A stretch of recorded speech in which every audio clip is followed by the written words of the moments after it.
Hello everyone, welcome to Magnet IIT JEE and NEET channel. Magnet अकेला एक ऐसा platform जो complete NCERT book, NCERT exemplar और best publishers की book आपको कंप्लीट थ्योरी और कंप्लीट सॉल्यूशंस के साथ प्रोवाइड करते हैं। इसी के साथ में अकेला एक ऐसा चैनल जो आप देख रहे हैं Magnet IIT JEE NEET channel, इसके थ्रू आपको तैयारी करवाई जा रही है फाउंडेशन कोर्सेज की। अगर आपका सपना है आईआईटी जेई या नीट क्लियर करना, तो ये अकेला एक ऐसा चैनल जो 100% फ्री एजुकेशन के साथ आपको यहाँ पे बेस्ट क्वालिटी कंटेंट और बेस्ट फैकल्टीज प्रोवाइड कर रहा है। किसी तरह का कोई सब्सक्रिप्शन फीस भी आपको यहाँ पे नहीं करना। चलिए स्टार्ट करते हैं इस वीडियो को।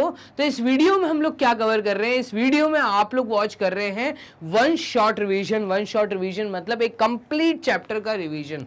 कौन सा चैप्टर? तो पहला चैप्टर जिसके आपने 3 से 4 पार्ट्स वॉच किए वो था आपका नंबर सिस्टम। और नंबर सिस्टम का सिंपल वन शॉट में अगर मैं बात करूं तो इस वन शॉट में कंप्लीट चैप्टर रिवीजन में मैंने पूरे पार्ट्स, थ्योरी पार्ट्स में क्या क्या पढ़ाया उस चीज को हम शॉर्ट में यहाँ पे पूरा कवर अप करेंगे विद कुछ क्वेश्चंस। तो कुछ क्वेश्चंस भी हमारे साथ रहेंगे। डेफिनेटली ये क्वेश्चंस हटके हैं जो मैंने मेन आपको लेक्चर्स में दिए हैं। तो आप लोगों को एक छोटा सा मैं यहाँ पे ये गाइड करना चाहूँगा कि अगर आप लोगों ने कंप्लीट थ्योरी वॉच नहीं की है तो आप पहले कंप्लीट थ्योरी जो छोटे छोटे पार्ट जिसको मैंने डिटेल एक्सप्लेनेशन में समझाया है उनको आप वॉच ज़रूर करिए। क्योंकि अगर आप हैं अभी 7th, 8th, 9th, 10th class में तो आपको फाउंडेशन की बहुत ज़रूरत है, जहाँ पे आपको कंप्लीट थ्योरी लेक्चर्स बहुत अच्छे से समझ आने चाहिए। वन शॉट रिवीजन आपके लिए तब फायदेमंद है जब आपने कंप्लीट चैप्टर पढ़ लिया हो, सारे क्वेश्चंस लगा लिए हों। उसके बाद आप अगर वन शॉट देखते हैं, कभी भी आपके आगे आने वाले टाइम में जैसे ही आपको समय मिलता है वन शॉट लगा लीजिए, तो चीज़ें क्या रिवाइज होती जाती है। तो ये आपके बहुत फायदेमंद वीडियो तब साबित हो सकती है। क्लियर है ये चीज़? जो मुझे कमेंट बॉक्स में जरूर बताना जो मैंने आपको समझाया ये आपको समझ आया, हाँ या ना। इससे पहले जब मैं आपको ये भी बता दूं कि जब आप मैग्नेट ब्रेन्स के साथ जुड़ते हैं तो आपको यहाँ पे एक डिटेल एक्सप्लेनेशन मिलता है हर एक टॉपिक का। जैसे अगर मैं कोई चैप्टर पिक कर रहा हूँ, उस चैप्टर में नंबर ऑफ टॉपिक्स हो सकते हैं, नंबर ऑफ सब टॉपिक्स हो सकते हैं, उन हर सब टॉपिक का एक डिटेल एक्सप्लेनेशन है। हर सब टॉपिक के साथ किस तरह का क्वेश्चन फ्रेम हो सकता है कॉम्पिटिटिव लेवल पे, ठीक है, उस चीज का एक डिटेल एक्सप्लेनेशन है in the way of DPPs and practice sheet. तो नंबर ऑफ क्वेश्चंस 500+ क्वेश्चंस आपको यहाँ पे प्रोवाइड होते हैं। इसी के साथ में कंप्लीट चैप्टर का रिवीजन जो अभी आप वीडियो वॉच कर रहे हैं, इस तरह के सारे चैप्टर्स के, ठीक है, एक वन शॉट रिवीजन होते हैं जो आपको बाद में ये बताते हैं कि कंप्लीट चैप्टर में आपने क्या याद रखने योग्य बातें हैं जिनको आपको अपने दिमाग में हमेशा याद रखनी है। इसी के साथ में अगर आप किसी तरह का स्ट्रेस फील कर रहे हैं, आपको मोटिवेटेड वीडियोस देखनी है, आपको कैसे टाइम मैनेजमेंट करना है, इससे related time to time videos float होती हैं अकेले Magnet IIT JEE NEET channel पे। तो इस चैनल के साथ जुड़ने के बाद आपको फ़ायदे बहुत सारे हैं और 100% फ्री एजुकेशन का आप आराम से घर पे बैठ के यूज़ कर सकते हैं, मतलब तैयारी कर सकते हैं। इसी के साथ में complete weekly test, chapter wise test, आपको सब कुछ यहाँ पे अवेलेबल है। क्लियर है? तो चलिए स्टार्ट करते हैं इस वन शॉट रिवीजन को जो कि आप नंबर सिस्टम का वॉच कर रहे हैं। तो जैसे ही मैं चैप्टर पे आता हूं तो जिन लोगों ने कंप्लीट चैप्टर अच्छे से पढ़ा है, वहां पे नंबर ऑफ सब टॉपिक्स मैंने आपको पढ़ाए थे, तो वो टॉपिक्स क्या थे। तो यहाँ पे हम सबसे पहले बात कर लेते हैं कि इस चैप्टर में आपको करना क्या था। इस चैप्टर में बेसिकली नंबर सिस्टम मतलब नंबर्स का ज्ञान होना ज़रूरी है। नंबर्स को देखते ही हम उस नंबर्स की वैरायटी को समझ जाएं, उनकी क्वालिटी को समझ जाएं, उनकी प्रॉपर्टी को समझ जाएं, उनसे रिलेटेड लॉज हमें याद होने चाहिए। तो आप चीज़ों के साथ बहुत अच्छे तरीके से परफॉर्म कर सकते हो। दैट मीन्स जब नंबर्स आपके सामने आते हैं और आपसे कुछ सवाल पूछा जाता है तो आपको नंबर्स देख के जब उनकी वैरायटी, उनकी प्रॉपर्टी, उनके लॉस समझ आ जाएं, याद आ जाएं, तो उसी चीज़ को हम नंबर सिस्टम कहते हैं। नंबर सिस्टम को समझने से पहले मैं आपको ये भी बताऊं कि क्लास 5th से आप लोग चीज़ स्टार्ट कर देते हैं। ये जो छोटी छोटी डेफिनेशन है, ऑड नंबर्स क्या होते हैं, इवन नंबर्स क्या होते हैं, प्राइम नंबर्स क्या होते हैं, नेचुरल नंबर्स क्या हैं, होल नंबर्स क्या हैं, इंटीजर्स क्या है, रैशनल नंबर्स किनको कहते हैं, ये सारे एक ऐसे टॉपिक हैं जो आप 5th क्लास से लेके 8th क्लास तक कवर अप करते हैं। रैशनल नंबर्स आपको 8th क्लास में पढ़ाया जाता है। 9th क्लास में जब आप आते हैं तो नंबर सिस्टम अगेन यहाँ पे आपको इररेशनल नंबर्स के बारे में बताया जाता है। इररेशनल नंबर्स क्या होते हैं, रियल नंबर्स हम किनको कहते हैं, कैसे इन चीज़ों को हम नंबर लाइन पे दिखा सकते हैं। तो नंबर लाइन का ज्ञान आपको 7th क्लास से देना चालू कर दिया जाता है कि नंबर लाइंस एक्चुअल में होती क्या है। क्लियर। अब नंबर लाइंस के ऊपर अगर मुझे ये कोई भी वैरायटी को शो करना है तो हम कैसे दिखा सकते हैं, क्लियर। इसके बाद में आप लोग आते हैं पावर्स एंड एक्सपोनेंट्स वाला एक चैप्टर जो आपने 8th क्लास में भी पढ़ा है और 7th में भी पढ़ा है और 9th में भी उसका यूज होता है। तो यहाँ पे उनको हम बोलते हैं powers and exponents and square and cube roots वाला जो चैप्टर अगर आपने 8th में पढ़ा है अच्छे से, तो वहाँ पे आपको वर्ड रेडिकल्स और सर्ट्स सुनने को मिलते हैं। मतलब सर्ट्स एंड इंडाइसेस आप हायर क्लासेस में सुनेंगे, ये वही चीज़ है। तो बेसिकली आप लोगों को नंबर सिस्टम चैप्टर के अंदर नंबर से रिलेटेड पूरा ज्ञान बहुत अच्छे तरीके से होना चाहिए। नंबर सिस्टम में यही एक फ़ायदेमंद वाली बात है कि नंबर्स की अलग वैरायटी होती है, उनको देखने के बाद हमें चीज़ें समझ आ जानी चाहिए। छोटी सी चीज़ से हम चालू करते हैं अपनी बात को और चैप्टर के डेप्थ में चलना चालू करते हैं। तो यहाँ पे अगर मैं पहली डेफिनेशन की बात करूँ तो ऑड नंबर्स और इवन नंबर्स, छोटी क्लास में हमें बहुत अच्छे तरीके से सिखाया जाता है कि ऑड नंबर्स और इवन नंबर्स हम किन्हें कहते हैं। तो odd numbers are those numbers, basically ये वो नंबर्स होते हैं जो 2 से डिविजिबल नहीं होते, those numbers which are not divisible by 2, those numbers which are not divisible, which are not divisible by 2। Simple से एक स्टेटमेंट में अगर मैं लिखूं, क्योंकि आप वन शॉट रिवीजन को वॉच कर रहे हैं तो चीज़ें बहुत अच्छे तरीके से ही मैं वन शॉट में कवर कर रहा हूं कि आपने क्या क्या पढ़ा है। Those numbers which are not divisible by 2 are known as odd numbers, whereas those numbers which are divisible, those numbers which are divisible by 2, जो कि 2 से डिवाइड हो जाएं, विच आर डिविजिबल बाय 2, ऐसे नंबर्स को हम कहते हैं इवन नंबर्स।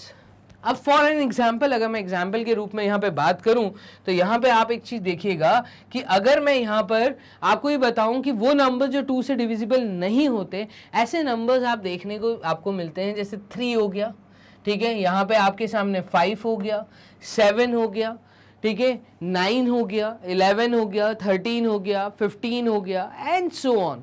ऐसे नंबर्स जिनकी यूनिट प्लेस पे कोई भी इवन डिजिट ना आए, ऐसे सारे बड़े बड़े नंबर्स भी ऑड नंबर्स कहलाते हैं। जैसे अगर मैं बात करूं यहाँ पे 99 की, 999 की, ठीक है, तो इस तरीके के जो नंबर्स जिनका यूनिट प्लेस देखने के बाद, ठीक है, तो यहाँ पे डिविजिबिलिटी रूल मैंने आगे वाले चैप्टर में पढ़ाए हुए हैं, आप लोग डिविजिबिलिटी रूल की वीडियोस जरूर वॉच करिएगा।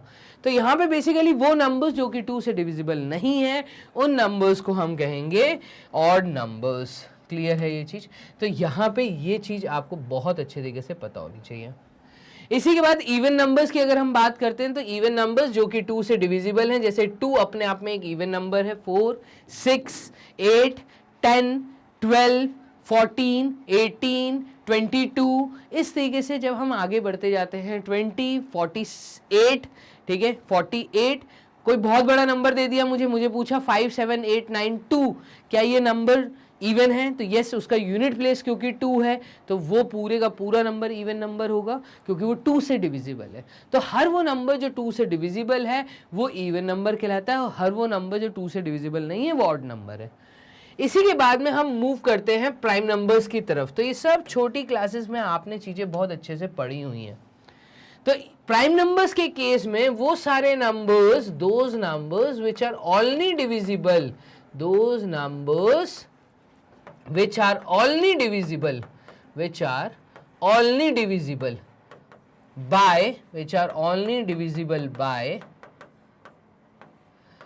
1 and the number itself, जो कि सिर्फ 1 से डिविजिबल हो या खुद से डिविजिबल हो, by 1 और number itself और itself, जो खुद से डिविजिबल हो, जैसे कि 3 हो गया, 5 हो गया, ठीक है, मैं बात करूं 7 हो गया, 13 हो गया, 17 हो गया, 31 हो गया, ये सारे वो नंबर्स हैं जो या तो सिर्फ 1 के टेबल में आपको दिखेंगे या वो खुद के टेबल में दिखेंगे और कहीं किसी टेबल में नहीं मिलेंगे। दैट मीन्स उनके जो फैक्टर्स हैं वो सिर्फ 1 और द नंबर इटसेल्फ है। ऐसे नंबर्स को हम प्राइम नंबर्स कहते हैं। तो ये 3 डेफिनेशन आप लोगों ने, डेफिनेटली मैं ऐसा बोलूँगा, आप लोगों ने छोटी क्लासेस में इन चीज़ों को कवर अप किया हुआ है।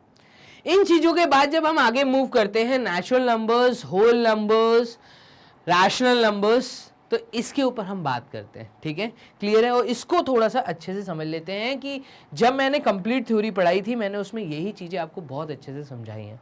नेचुरल नंबर्स की जब मैं बात करता हूँ तो नेचुरल नंबर्स बेसिकली वो नंबर्स होते हैं जो काउंटिंग के समय यूज होते हैं। दैट मीन्स जब आप फिजिकली किसी ऑब्जेक्ट को वॉच करते हैं, मैंने आपको एक बहुत अच्छे एग्जांपल दिया था कि आप जिस एरिया में बैठे हैं वहाँ पे फैन काउंट करिए, वहाँ पे अलमीरा काउंट करिए, वहाँ पे टेबल काउंट करिए, वहाँ पे अगर आप कहीं ओपन गार्डन में बैठे हैं तो आप वहाँ पे नंबर ऑफ ट्रीज को काउंट करिए, ठीक है। जब भी आप किसी चीज़ की काउंटिंग करते हैं तो फिजिकली जो ऑब्जेक्ट आपके सामने दिख रहा है आप उसको काउंट करते हैं, ना कि उस ऑब्जेक्ट को जो दिख ही नहीं रहा।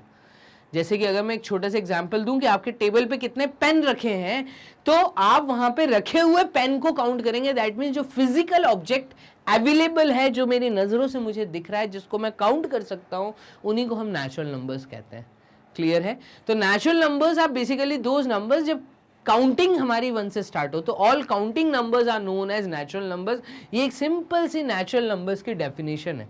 ऐसे नंबर्स जो कि काउंट करने के लिए यूज होते हैं, zero is not use for counting, clear है। तो हम कभी भी फिजिकल दिखने वाले ऑब्जेक्ट को काउंट करते हैं, जो कि फिजिकली मेरे सामने नहीं है, हम उसको अपनी काउंटिंग में नहीं लेते। तो सारे काउंटिंग नंबर्स को नेचुरल नंबर्स कहते हैं। इसलिए आपको बचपन में एक डेफिनेशन पढ़ाई गई थी कि 1 से स्टार्ट होने वाली जो काउंटिंग्स हैं उनको हम नेचुरल नंबर्स कहते हैं, क्लियर है। तो यही यहाँ पे लिखा हुआ है, all the counting numbers are natural numbers, the set of this numbers are represented by N. अब इस चीज को बहुत ध्यान रखने वाली बात है कि नेचुरल नंबर्स को हम हमेशा कैपिटल एन से डिनोट करते हैं, और एन में बेसिकली एक ग्रुप ऑफ नंबर्स होते हैं जहां पे आपकी काउंटिंग 1 से स्टार्ट होती है, 1 2 3 4 एंड सो ऑन। जब ये काउंटिंग कंटिन्यूस चलती है तो इस तरह के नंबर्स को हम नेचुरल नंबर्स कहते हैं। बीच में से कोई भी नंबर पिक करके, जैसे मुझे बोल दिया कि 101 इज अ नंबर, मुझे बोल दिया 101 इज अ नेचुरल नंबर, तो इस केस में मुझे मानना पड़ता है कि ये नेचुरल नंबर है जिसकी काउंटिंग 1 से स्टार्ट होती हुई आई है, ना कि 0 से, क्लियर है।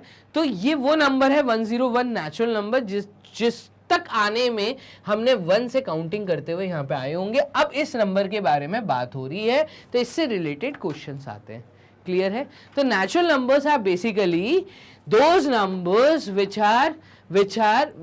are used for physical counting, ठीक है। तो काउंटिंग नंबर्स ही नेचुरल नंबर्स कहलाते हैं। तो इस प्रकार से आप लोगों ने नेचुरल नंबर्स की डेफिनेशन बहुत अच्छे से इस चैप्टर में समझी थी। जब नेचुरल नंबर के साथ जीरो को इंक्लूड कर दिया जाए, मैंने क्या बोला, जब नेचुरल नंबर्स के साथ जीरो को इंक्लूड कर दिया जाए तो सारे काउंटिंग नंबर्स के साथ जब जीरो इंक्लूड हो जाता है तो इस तरह के नंबर्स को हम कहते हैं होल नंबर्स। यहाँ पे एक छोटा सा एग्जांपल अगर मैं दूं, तो अगर मैं आपसे बोलूं कि एक 5 सेंटीमीटर की लाइन ड्रॉ करिए, तो आप रूलर को पिक करेंगे, रूलर को एक प्लेन के ऊपर रखेंगे, और रूलर पे जब आप मार्किंग स्टार्ट करेंगे तो आप अपनी मार्किंग का जो इनिशियल पॉइंट होता है, जो शुरुआत का पॉइंट है, वो 0 पे रख के फिर 5 तक आते हैं। तो दैट मीन्स आपकी काउंटिंग तो 1 से स्टार्ट हो रही है, तो सारे काउंटिंग नंबर्स के साथ जब 0 को भी इंक्लूड कर दिया जाता है तब ऐसे नंबर्स को हम होल नंबर्स कहते हैं। It is denoted by a symbol W। तो इसको डिनोट करने के लिए जो सिंबल है वो W है, और W is the set of numbers, whole numbers are basically जब हमारी काउंटिंग 0 से स्टार्ट होती है। तो ऑल काउंटिंग नंबर्स इंक्लूडिंग 0, इसकी डेफिनेशन कुछ इस तरीके से बनती है, क्लियर है। तो सारे काउंटिंग नंबर्स जब 0 इंक्लूड हो जाए, all counting numbers including 0 are known as whole numbers. अब यहाँ पे आपने 5 चीजें देख ली बहुत अच्छे से। ऑड नंबर्स क्या होते हैं, इवन नंबर्स क्या होते हैं, प्राइम नंबर्स क्या होते हैं, फिर नेचुरल नंबर्स किनको कहते हैं और होल नंबर्स किनको कहते हैं। तो टोटल 5 चीजें आपको बहुत अच्छे से ज्ञान होनी चाहिए, और इसी के बाद आपकी कहानी चालू होती है फाउंडेशन कोर्स के लिए, क्लियर है। तो यहाँ से जब आप नेचुरल नंबर्स, होल नंबर्स को समझ जाते हैं तो हम एक वर्ड पढ़ते हैं जो कि बहुत कॉमन शब्द है, और वो है इंटीजर्स।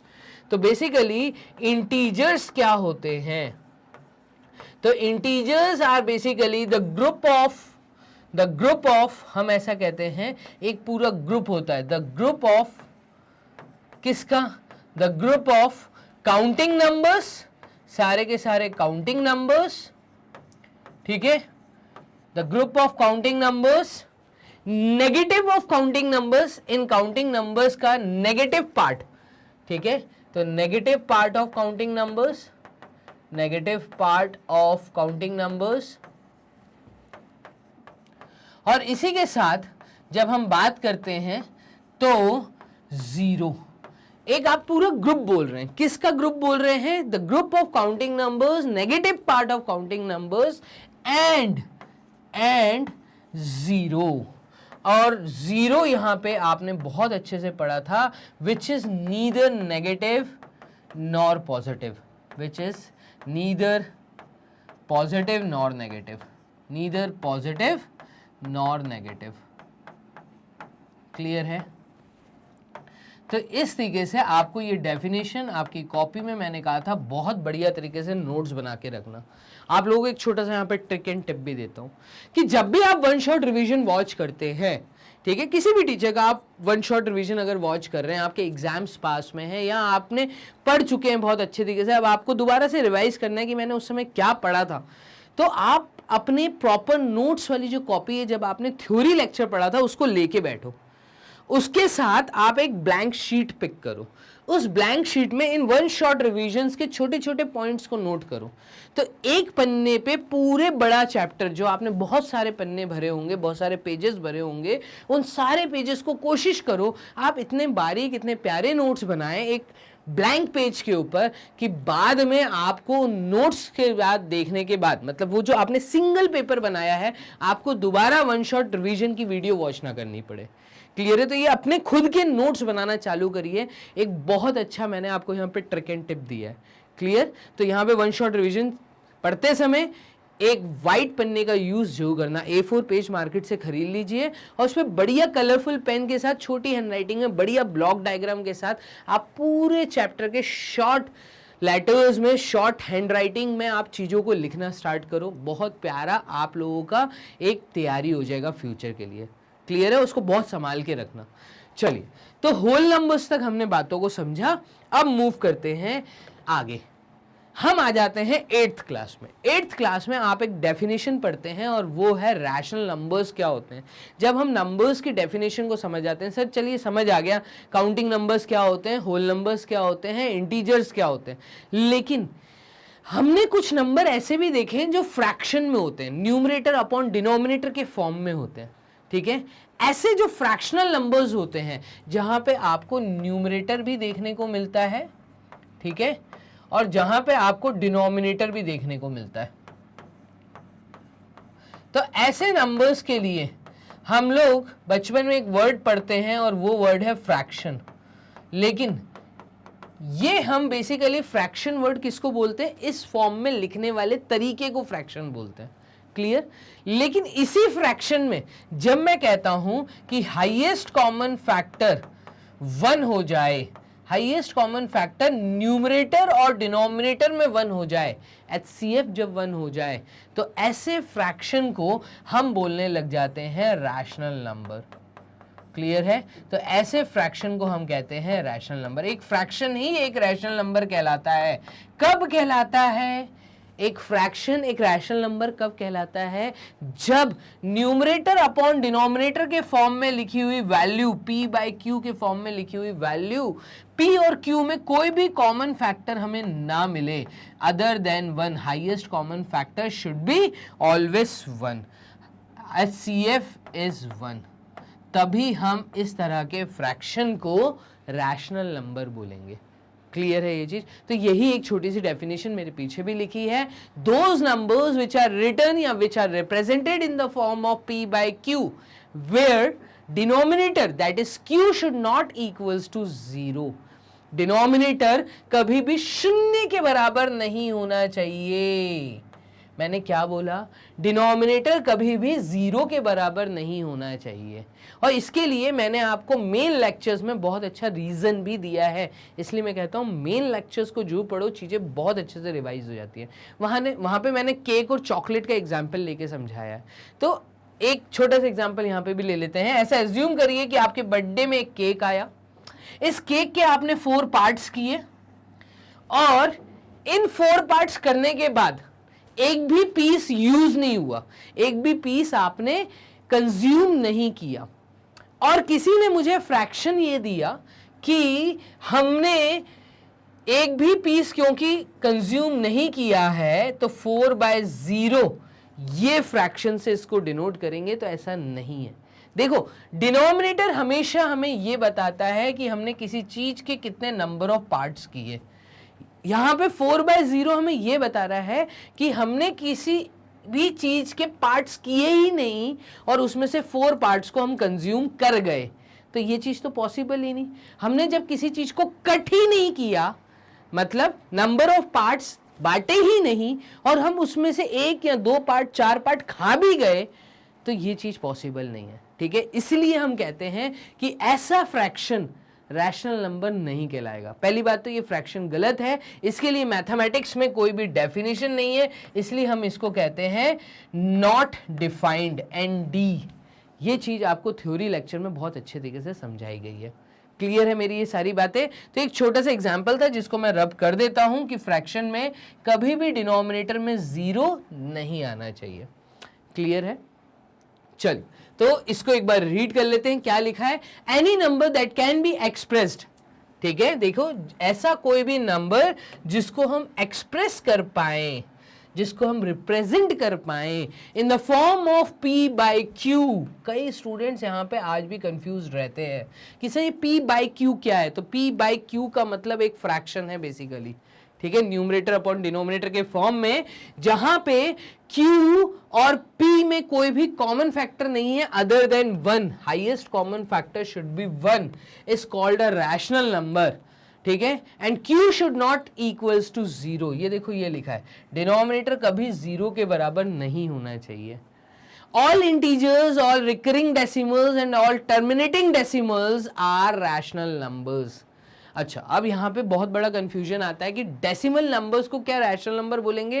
तो यस, डेसिमल नंबर्स को हम रैशनल नंबर बोलेंगे, लेकिन किस तरह के डेसिमल नंबर को? वो डेसिमल नंबर, देखो डेसिमल नंबर्स की वैरायटी आपको बहुत अच्छे से पता होनी चाहिए कि डेसिमल नंबर्स के अंदर भी टाइप्स होते हैं।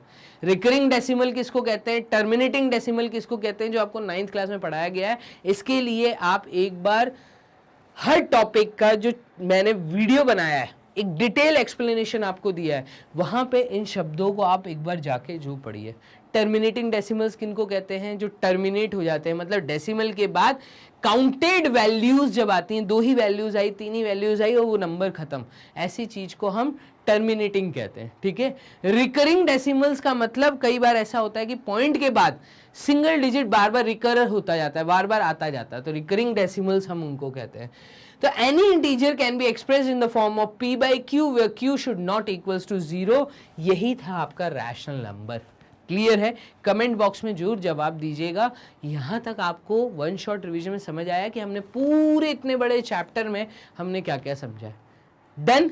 वीडियो के लास्ट तक बने रहना, क्योंकि लास्ट में मैं आपको ये भी समझाने वाला हूं कि ये सारे वीडियोस आपको प्रॉपर कैसे 1 by 1 वॉच करने हैं। प्रॉपर अरेंज मैनर में ही वीडियोस वॉच करिए। ऐसा नहीं कि कोई भी आपने वन शॉट रिवीजन डाला और या कोई भी आपने टॉपिक डाला, फाउंडेशन कोर्स सिर्फ लिख दिया, उसको सर्च कर लिया, ये गलत तरीका है। मैं आपको एक प्रॉपर तरीका बताऊंगा कि आप लोग किसी भी चैप्टर को अगर पढ़ना चाहते हैं, अगर आप फाउंडेशन की तैयारी करना चाहते हैं, तो किस प्रकार से आपको कौन से चैप्टर से चीज़ों को चालू करना है, उस चैप्टर के अंदर क्या क्या चीज़ें पढ़नी ज़रूरी हैं, वो सारे सब टॉपिक्स डिटेल इंफॉर्मेशन के साथ, उनसे रिलेटेड किस तरह के क्वेश्चंस बन सकते हैं, कौन से टॉपिक के बाद कौन सी DPP, उसके बाद कौन सी प्रैक्टिस शीट सॉल्व करनी है, ये पूरा प्रॉपर अरेंज मैनर में मैं आपको वीडियो के लास्ट में या वीडियो के बीच में कहीं ना कहीं समझाने वाला हूँ। पूरे इसलिए मैं कहता हूँ वीडियो की लास्ट तक बने रहना। क्लियर है? तो चलिए, यहाँ पे हमें समझ आया रैशनल नंबर्स क्या होते हैं। आगे मूव करते हैं और मेन टॉपिक हमारा चालू होता है यहाँ से, इर्रेशनल नंबर्स। ठीक है, अब सारे रैशनल नंबर्स तो हमें समझ आ गए कि P/Q के फॉर्म में हमने लिख दिए, लेकिन वो रैशनल नंबर्स का क्या जिसकी कोई वैल्यू ही नहीं आ पाती। वैल्यू नहीं आ पाती सर, रैशनल नंबर्स की वैल्यू तो आती है, तो ऐसा नहीं है। दोज नंबर्स, जो ऐसे नंबर्स जो उनकी कोई वैल्यू नहीं आ पाती, दैट मीन्स जब हम उनको सॉल्व नहीं कर पाते तो उनको हम कहते हैं इर्रेशनल नंबर्स।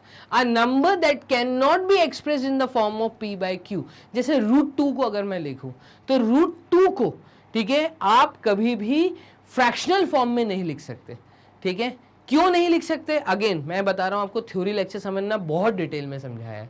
तो √2, √3, √5 ये वो वैल्यूज हैं जो रूट में होती हैं और जिनको सॉल्व करने पे उनके डेसिमल के बाद जो डिजिट्स हैं वो आती जाती हैं। ठीक है, बार बार आती जाती हैं। तो ऐसे नंबर्स को फ्रैक्शन में लिख के नहीं दिखाया जा सकता, जिनको हम as a rational number, as a fractional express नहीं कर सकते, ऐसे नंबर्स को हम इर्रेशनल नंबर्स कहते हैं, IRR। क्लियर? तो रैशनल नंबर्स और irrational numbers, a number that can not be expressed in the form of p by q, ठीक है, where p and q are integers is an irrational number or any non-terminating non-recurring decimal is an irrational number। Clear? Point के बाद different values आती जा रही हैं, recur नहीं कर रही हैं, ठीक है, या टर्मिनेट नहीं हो रही, वो आती जा रही हैं, उसका कोई अंत नहीं है। ठीक है, ऐसे नंबर्स को हम बेसिकली कहेंगे irrational numbers.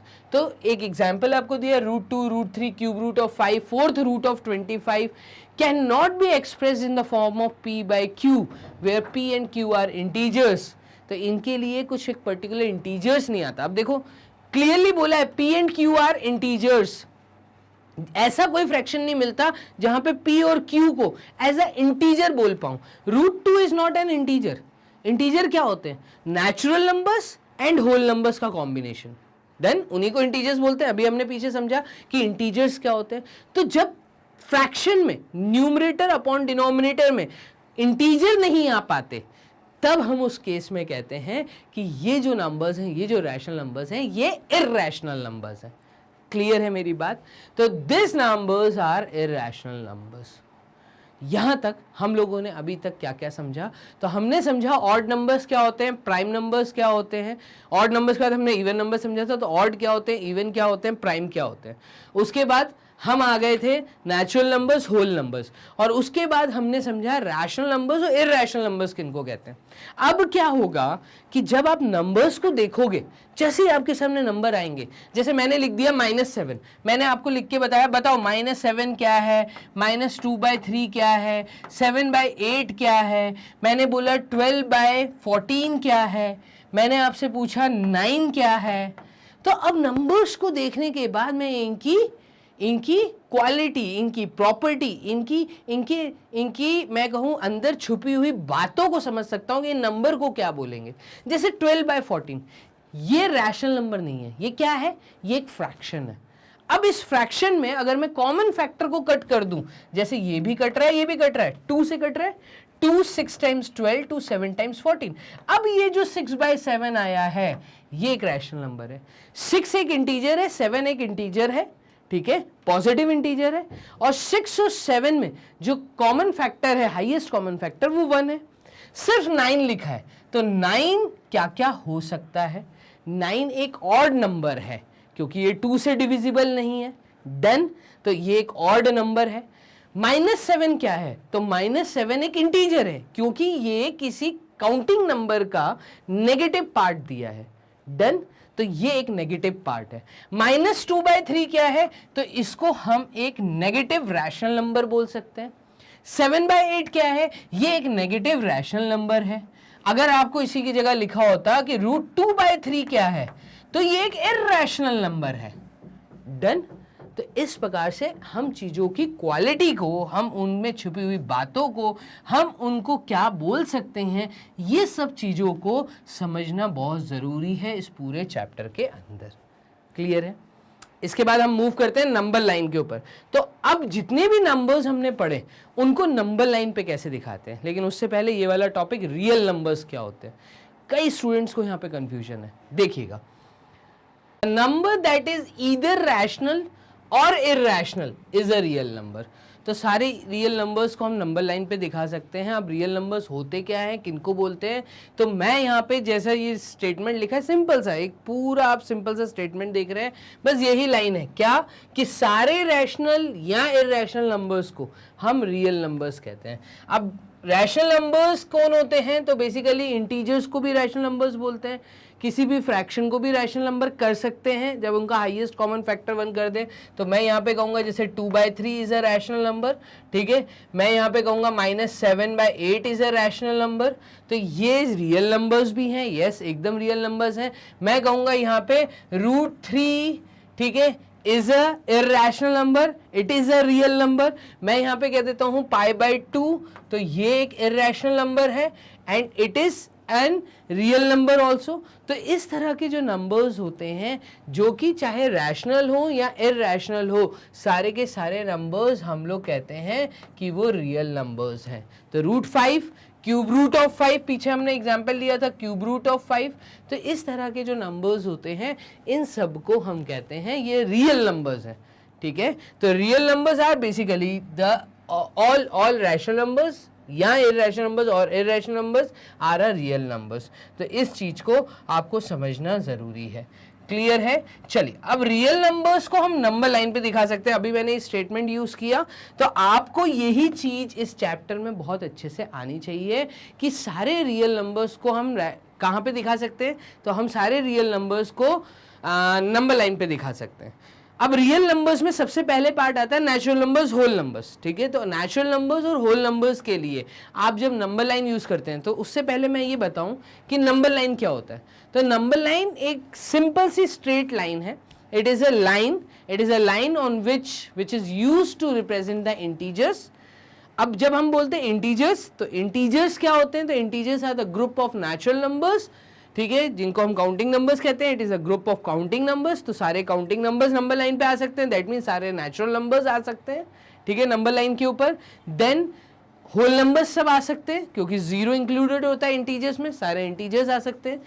Other than that 8th class में आप पढ़ते हैं कि सारे रैशनल नंबर्स भी नंबर लाइन पे रिप्रेजेंट हो सकते हैं। और फिर 9th क्लास में आप पढ़ते हैं कि सारे रियल नंबर्स, दैट मीन्स उस रियल नंबर के अंदर इरैशनल भी आ जाते हैं। तो सारे इरैशनल नंबर्स को भी हम नंबर लाइन पे शो कर सकते हैं। चलिए यहाँ पे एक थोड़ा सा और डिटेल में चलते हैं, तो नंबर लाइन पे कैसे दिखाते हैं। तो पहली बात तो नंबर लाइन की एक छोटी सी डेफिनेशन लिखी है, वो लिखा है straight line on which points are identified with real numbers is called a number line. पीछे हमने रियल नंबर्स इसलिए पढ़ा क्योंकि हम उसको नंबर लाइन से जोड़ पाए।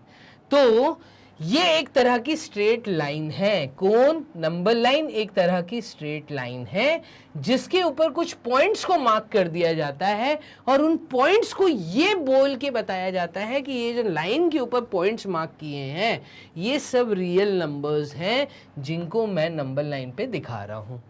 तो एनी इंटीजर कैन बी नहीं, every integer is a rational number. ये एक छोटी सी नोट मैंने थ्योरी में आपको दिया था कि सारे इंटीजर्स जो हैं वो रैशनल नंबर्स हैं, लेकिन सारे रैशनल नंबर्स इंटीजर्स नहीं है।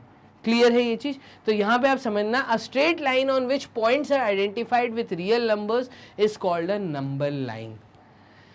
अब देखो ये एक लाइन है, लाइन बेसिकली एक ऐसी लाइन है जिसके दोनों एंड पे आप देखेंगे एरो हेड बने हुए हैं। एरो हेड का मतलब हम इस लाइन को कितना भी दोनों इधर साइड पे एक्सपैंड कर सकते हैं, मतलब एक्सटेंड कर सकते हैं, ठीक है। 0 एक ऐसा नंबर है जो कि ना ही पॉजिटिव होता है ना ही नेगेटिव होता है, ये हमेशा नंबर लाइन के सेंटर में होगा। इसका जो ये वाला साइड होगा, मतलब जो इसका राइट हैंड साइड होगा, यहाँ पे सारे नेचुरल नंबर्स आएंगे, मतलब पॉजिटिव पार्ट आएंगे।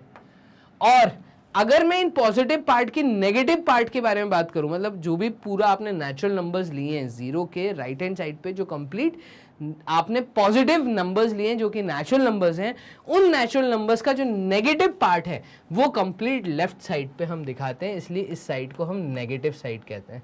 0 का लेफ्ट कंप्लीट नेगेटिव है, 0 का राइट कंप्लीट पॉजिटिव है। तो ये नंबर लाइन के बारे में एक छोटा सा ज्ञान जो आपको होना चाहिए कि नंबर लाइन क्या होती है। नंबर लाइन के ऊपर नेचुरल नंबर्स दिखा सकते हैं, यस एकदम दिखा सकते हैं। अगर आप जीरो ना बनाते हुए, मतलब आप जीरो बनाइए लेकिन ये सारे नेचुरल नंबर्स जो जीरो के इस साइड है तो ये सब नेचुरल नंबर्स है जब काउंटिंग 1 से स्टार्ट होती है। तो अगर आपको नेचुरल नंबर्स दिखाने तो डेफिनेटली आप नंबर लाइन पे नेचुरल नंबर्स को दिखा सकते हैं, वही है ये वाला स्टेटमेंट। ये कह रहा है एक लाइन ड्रॉ करिए, mark a point on it, उसके ऊपर पॉइंट्स मार्क करिए इक्वल डिस्टेंस पे, ठीक है, विच रिप्रेजेंट्स जीरो।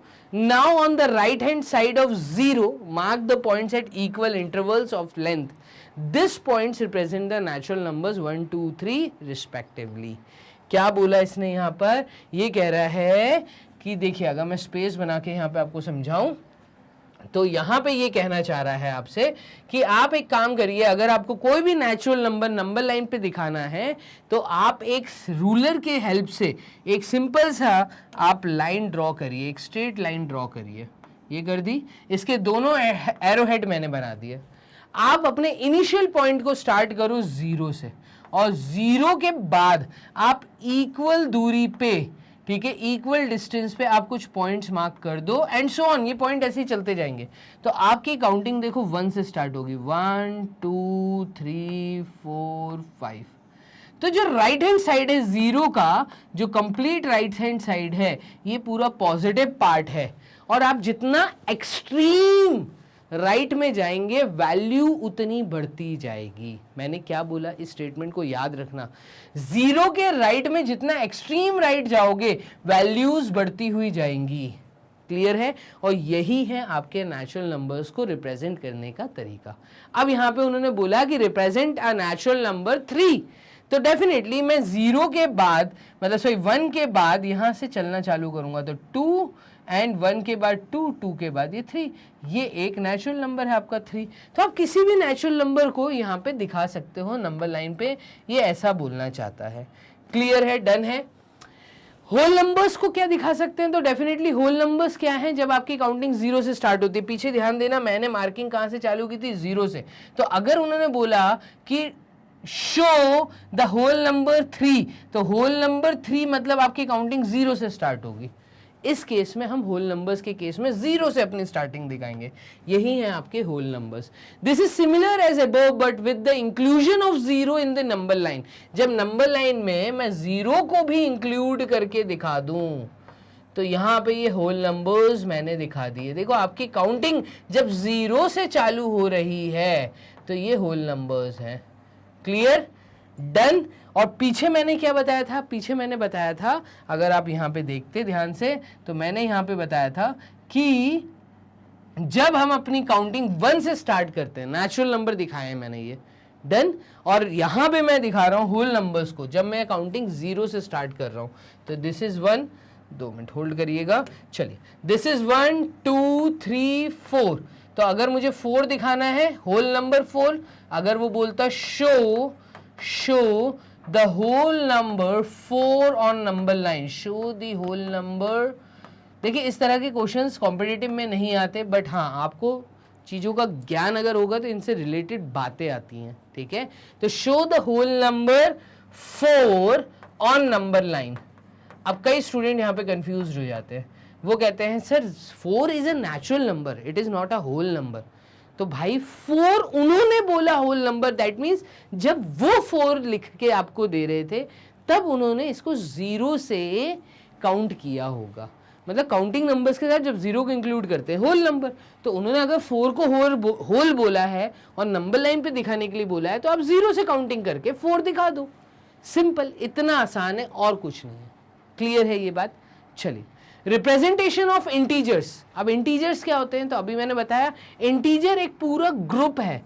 किसका ग्रुप है, तो इंटीजर एक पूरा ग्रुप है सारे के सारे काउंटिंग नंबर्स का। अगर मैं यहाँ पे लिखूं काउंटिंग नंबर्स, ठीक है, इन काउंटिंग नंबर्स के साथ में अगर मैं यहाँ पे लिख दूं it is also a combination of counting numbers with the negative part of counting numbers, negative part of counting numbers, और इसमें 0 भी आता है। तो ये जो पूरा ग्रुप है इसको इंटीजर कहते हैं, इसी पूरे ग्रुप को इंटीजर बोला जाता है। और क्या हम इंटीजर्स को दिखा सकते हैं? तो डेफिनेटली, पीछे हमने यही तो पढ़ा कि सारे के सारे रियल नंबर्स नंबर लाइन पे दिखा सकते हैं। इंटीजर भी एक रियल नंबर है। डन। तो रियल नंबर्स मतलब रैशनल नंबर्स की बात हो रही है। All rational numbers and all irrational numbers are real numbers. और रैशनल नंबर में हमने पढ़ा था कि रैशनल नंबर में all integers are rational number. ये स्टेटमेंट के कारण हम बोल पा रहे हैं all integers are also known as real numbers. Done. तो सारे इंटीजर्स हम नंबर लाइन पे रिप्रेजेंट कर सकते हैं, कोई इशू नहीं है। This points are represented natural numbers 1 2 3 respectively. That means ये जो 1 2 3 जो पॉइंट्स हैं ये सब के सब आपके क्या हैं, ये नेचुरल नंबर्स हैं। इस साइड में आपके पूरे के पूरे नेगेटिव नंबर्स हैं, -3 -4, ठीक है, negative part of natural side. और यहाँ पे देखो एक जीरो भी इंक्लूड करके दिखा दिया। जब ऐसी नंबर लाइन बनाई जाए जिसके ऊपर सारे पॉजिटिव पार्ट, सारे नेगेटिव पार्ट और जीरो भी दिख जाए, तो हम कहेंगे इस तरह की नंबर लाइन को देख के कि integers are represented on number line. Done. तो यही चीज आपको करनी है। और यहां पे एक स्टेटमेंट याद रखना मेरा, वो स्टेटमेंट ये है कि जीरो के एक्सट्रीम लेफ्ट की तरफ अगर जाओगे तो वैल्यूज छोटी होती जाएंगी। पीछे मैंने क्या बताया था कि आप जितना राइट में जाओगे, जीरो के जितने राइट में जाओगे, इस साइड में जाने पे वैल्यूज इंक्रीज होंगी, मतलब ग्रेटर होती जाएंगी, वैल्यूज इंक्रीज होंगी। लेकिन अगर आप इस साइड में मूव करना चालू करते हैं, जीरो के एक्सट्रीम लेफ्ट की तरफ जाना चालू करते हैं, तो इस केस में वैल्यूज जो हैं वो डिक्रीज होंगी, वैल्यू कम होती जाएंगी, छोटी वैल्यूज कहलाएंगी। क्लियर है मेरी ये बात? तो यहाँ पे आपको यही चीज बहुत अच्छे से समझनी है और ये कहीं ना कहीं यूज होगा। डेफिनेटली मैं कहूँगा थ्योरी लेक्चर हमें इसलिए ही पढ़ाया जाता है मैथ्स के अंदर कि आप लोगों को इनका यूज किस तरीके से क्वेश्चंस में करना है। हम करने वाले हैं ऐसे कुछ क्वेश्चन, मैक्सिमम हमने डीपीपीज और आपके प्रैक्टिस शीट्स में किए हैं। इसलिए मैं कहता हूँ पहले डीपीपीज प्रैक्टिस शीट्स के क्वेश्चन जरूर लगाना। डायरेक्ट वन शॉट समझोगे कुछ समझ नहीं आएगा। डन है। चलिए आगे देखना, मूव करते हैं। तो अब हम यहाँ पे आ जाते हैं कि रैशनल नंबर्स और इरैशनल नंबर्स को नंबर लाइन पे कैसे रिप्रेजेंट किया जाता है। अब रैशनल नंबर्स दो तरह के होते हैं, ठीक है। अब आप कहेंगे हाँ सर हमें पता है negative rational number and positive rational number, तो मैं उसकी बात नहीं कर रहा। मैं रैशनल नंबर में कह रहा हूँ कि on the basis of their numerator and denominator भी रैशनल नंबर्स को दो तरह का बोला जाता है। मतलब फ्रैक्शन दो तरह के होते हैं बेसिकली। अगर आप इन बातों को समझें तो fraction are basically proper fraction, ठीक है, एंड इम्प्रॉपर फ्रैक्शन। तो फ्रैक्शन दो तरह के होते हैं, एक होता है आपका प्रॉपर फ्रैक्शन और एक वर्ड होता है आपका इम्प्रॉपर फ्रैक्शन। और यही चीज बहुत हेल्प करती है रैशनल नंबर्स को रिप्रेजेंट करने के लिए नंबर लाइन के ऊपर। डन। यहां पे चीज समझना, प्रॉपर फ्रैक्शन हम उनको कहते हैं जब न्यूमरेटर की वैल्यू छोटी होती है डिनोमिनेटर से, और इम्प्रॉपर फ्रैक्शन वो होता है जब न्यूमरेटर की वैल्यू बड़ी होती है डिनोमिनेटर से। जैसे कि मैं यहां पे बोलता हूं कि 2/7। Done. This is a proper fraction. जब इम्प्रॉपर फ्रैक्शन की बात करूंगा तो ये आ जाएगा 7/2, इसी का इनवर्स। डन। तो यहां पे आप चीज समझना, न्यूमरेटर छोटा है डिनोमिनेटर से, न्यूमरेटर बड़ा है डिनोमिनेटर से। अब यहां पे अगर इस तरह के फ्रैक्शन की बात करूं जहां पे हाईएस्ट कॉमन फैक्टर 1 है, तो if the highest common factor is 1, इस तरह के फ्रैक्शन को हम कहेंगे रैशनल नंबर। एंड ये रैशनल नंबर्स डेफिनेटली मैं कहूंगा नंबर लाइन के ऊपर रिप्रेजेंट हो सकते हैं। कैसे कैसे हो सकते हैं? तो rational numbers can be represented by some points on the number line. The length between two successive integers is called the unit length. अब देखो इन दो गैप्स के बीच की जो लेंथ है ये कहलाती है एक यूनिट लेंथ। एक यूनिट लेंथ मतलब कंप्लीट 1, ठीक है। अब मैं अगर ऐसे बोलूं कि -1 से लेके 0 तक ये भी पूरी एक यूनिट लेंथ होगी, तो यस ये भी एक यूनिट लेंथ है, बस क्योंकि लाइन के दोनों एंड पे एरो बना है तो मैं लाइन को एक्सटेंड कर सकता हूं। मैंने क्या किया, इतने से पार्ट को, यूनिट लेंथ कितनी दिख रही है, सिर्फ इतनी दिख रही है, ये भी यूनिट लेंथ है, लेकिन इतने से पार्ट को मैंने यहां पे खींच के दिखाया। मैंने क्या किया, मैंने एक पार्ट को नंबर ऑफ पार्ट्स में डिवाइड कर दिया। मैंने इस यूनिट लेंथ को बहुत छोटे छोटे पार्ट्स में जब डिवाइड कर दिया, ठीक है, तो इन गैप के बीच में रैशनल नंबर्स आ सकते हैं। आप लोगों ने एक स्टेटमेंट पढ़ा है, रैशनल नंबर्स आर इनफिनाइट। दो नेचुरल नंबर्स के बीच में बहुत सारे नंबर्स आते हैं, दो नेचुरल नंबर्स के बीच में बहुत सारे रैशनल नंबर्स आते हैं। तो 0 एंड -1, ये 0 से लेके -1 तक एक नेगेटिव यूनिट दिखा रहा है, मतलब ये 1 यूनिट की एक नेगेटिव पार्ट, नेगेटिव साइड दिखा रहा है। अब इस यूनिट के अंदर आप जितने चाहो उतने रैशनल नंबर्स को डाल सकते हो। नेगेटिव रैशनल नंबर 0 के इस साइड जितने होंगे वो सब नेगेटिव होंगे, देन 0 के इस साइड जितने होंगे वो सब पॉजिटिव होंगे। आप देखिए यहां पे भी, इस साइड भी 0 से लेके 1 तक का ये जो गैप है ये बड़ा दिख रहा है as compare to 1 and 2, 2 and 3, 3 and 4। मैं कहूंगा ये बड़ा इसलिए दिख रहा है क्योंकि हमने लाइन को इस एरिया से एक्सटेंड कर दिया। एक्सटेंड क्यों किया सर? क्योंकि हम हर एक छोटे पार्ट को इसके अंदर डाल सकते हैं, मतलब हर एक रैशनल नंबर को इसके अंदर डाल सकते हैं। आप जितने चाहो उतने डाल दो। क्लियर है? तो rational numbers can be represented on number line. Clear ये चीज? और रैशनल नंबर समझने के लिए आपको फ्रैक्शन अच्छे से समझना पड़ेगा। फ्रैक्शन दो तरह के होते हैं, प्रॉपर फ्रैक्शन, इम्प्रॉपर फ्रैक्शन। जब भी आपको कोई फ्रैक्शन मिलता है आप उसके डिनोमिनेटर पे ध्यान दो। डिनोमिनेटर देखो, एक जगह 7 है, एक जगह 2 है। तो बेसिकली आपको क्या करना है, आपको तो एक नंबर लाइन ड्रॉ करनी है। देखिए सिंपल सी अगर लैंग्वेज में समझाऊं तो अगर मान लो आपको यहां पे 2/7 को रिप्रेजेंट करना है, किसको रिप्रेजेंट करना है? 2/7 को। तो मैं क्या करूंगा, मैं छोटे छोटे यूनिट्स इक्वल लेंथ के, मैं ऐसा बोलता हूं, यहां पे मैं मार्क कर देता हूं, डन। और यहां से मैं काउंटिंग चालू करता हूं। देखो 0 से अगर ये गैप 1/7 पार्ट को दिखा रहा है तो इतना ही सिमिलर गैप इस साइड में 2/7 को दिखाएगा, ये वाला गैप 3/7 को दिखाएगा, ये वाला गैप 4/7 दिखाएगा, ये वाला गैप 5/7 दिखाएगा, ये वाला गैप 6/7 दिखाएगा, ये वाला गैप 7/7 दिखाएगा। यही 7/7 को जब मैं ऊपर नीचे सॉल्व करूंगा तो ये 1 आएगा। तो कुल मिला के मैंने क्या समझाया?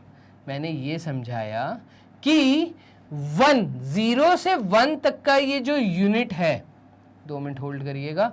देखिए 0 से लेके 1 तक का जो यूनिट है, ये जो बड़ी वाली लाइन है, ठीक है, ये 1 को रिप्रेजेंट कर रही है। इस 1 का मतलब ये है कि यहां पे मैं 7/7 पार्ट आया, 7/7। अब आपको दिखाना था 2/7, तो इस गैप के अंदर मैं 2/7 दिखा देता हूं। क्लियर? हमेशा याद रखना, जब भी ये वाली कंडीशन बनेगी, न्यूमरेटर की वैल्यू छोटी होगी उसके डिनोमिनेटर से, तो ऐसे फ्रैक्शन की वैल्यू हमेशा छोटी आएगी 1 से। और जब भी ये वाला कंडीशन बनेगा, न्यूमरेटर बड़ा आएगा डिनोमिनेटर से, तो इस केस में आप जब भी न्यूमरेटर डिनोमिनेटर से बड़ा है तो इसकी वैल्यू हमेशा बड़ी आएगी 1 से। अगर मुझे 7/2 दिखाना होता है इस नंबर लाइन के ऊपर, तो मैं कैसे दिखाता है 7/2 को? ये भी चीज समझिएगा। देखिए 7/2 में मैं क्या करता, तो 7/2 में मैं एक नंबर लाइन बनाता। पहले मैं इसका पॉजिटिव देखता कि ये पॉजिटिव है, 7/2 क्या है? पॉजिटिव है, तो ये 0 के पॉजिटिव साइड में काम होगा। मैं छोटे छोटे पार्ट्स बना देता। देखो छोटे छोटे पार्ट्स हम ड्रॉ कर देते हैं। ये छोटे छोटे पार्ट्स एक एक यूनिट क्या दिखा रहा होता, तो एक एक यूनिट 1/2 पार्ट को दिखा रहा होता है। ये 1/2, ये 2/2, ये 3/2, ये 4/2, ये 5/2, ये 6/2, ये 7/2, ये आपका 8/2। और 8/2 का मतलब, ठीक है, यहां पे आप चीज समझना, 2/2 का मतलब क्या था? तो 2/2 का मतलब था 1, ठीक है, 4/2 का मतलब था 2, 6/2 का मतलब था 3 यूनिट, और ये 8/2 हमें क्या दिखाता? तो 8/2 हमें दिखाता है यहां पर, अगर मैं आपको ऐसे दिखाऊं करके, तो ये 8/2 मुझे क्या दिखाता? ये 8/2 मुझे दिखाता सिर्फ 4 यूनिट। कितना दिखाता? 4 यूनिट। ये वाला पॉइंट मुझे 4 दिखाता। तो देखिए 1 से, 1 यूनिट से बड़ी वैल्यू आई है, 7/2 का मतलब इसकी जो वैल्यू है वो 1 से बड़ी है। जब भी इम्प्रॉपर फ्रैक्शन है उसकी वैल्यू 1 से बड़ी होगी। यही चीज हमें नंबर लाइन के थ्रू समझाई जाती है और यही आपको समझ में आना चाहिए। अब क्या होगा, जब इसके ऊपर बेस्ड क्वेश्चंस आएंगे तो अब आप जब फ्रैक्शन को देखेंगे तो फ्रैक्शन देखने के बाद आप बोलेंगे कि सर ये फ्रैक्शन 1 से बड़ा है कि छोटा है, ये हम देखते ही वैल्यू कैलकुलेट कर सकते हैं। क्लियर है? तो देखो कितना आसान हो जाता है दो वैल्यूज को कंपेयर करना अगर आपको नंबर लाइन समझ आ जाती है। थ्योरी लेक्चर को जरूर अटेम्प्ट करिएगा, वहां पे मैंने सारी चीजें डेप्थ में जाके बहुत अच्छे से समझाई हैं। क्लियर है? तो ये मैं यहाँ पे क्लियर कर देता हूँ और ये चीज ऐसे ही हम लिखे रहने देते हैं। फ्रैक्शन का कंसेप्ट दिया और वहां से मैंने आपको रैशनल नंबर समझाया। इसका सबसे अच्छा पार्ट है इररेशनल नंबर। इररेशनल नंबर को नंबर लाइन पे दिखाना है और इररेशनल नंबर्स √2, √3, √5, √7 ये सब इररेशनल नंबर्स हैं। Done. √4 is not N irrational number क्योंकि √4 की जो वैल्यू है वो 2 आएगी और 2 is a natural number. Done. तो इररेशनल नंबर्स जिनका अगर मैं सॉल्व करने जाता हूँ, वैल्यू निकालने जाता हूँ, तो इनका डेसिमल के बाद जो डिजिट्स आते हैं वो चलते रहते हैं। ठीक है, आपको जहां तक निकालने आप निकालते रहिए।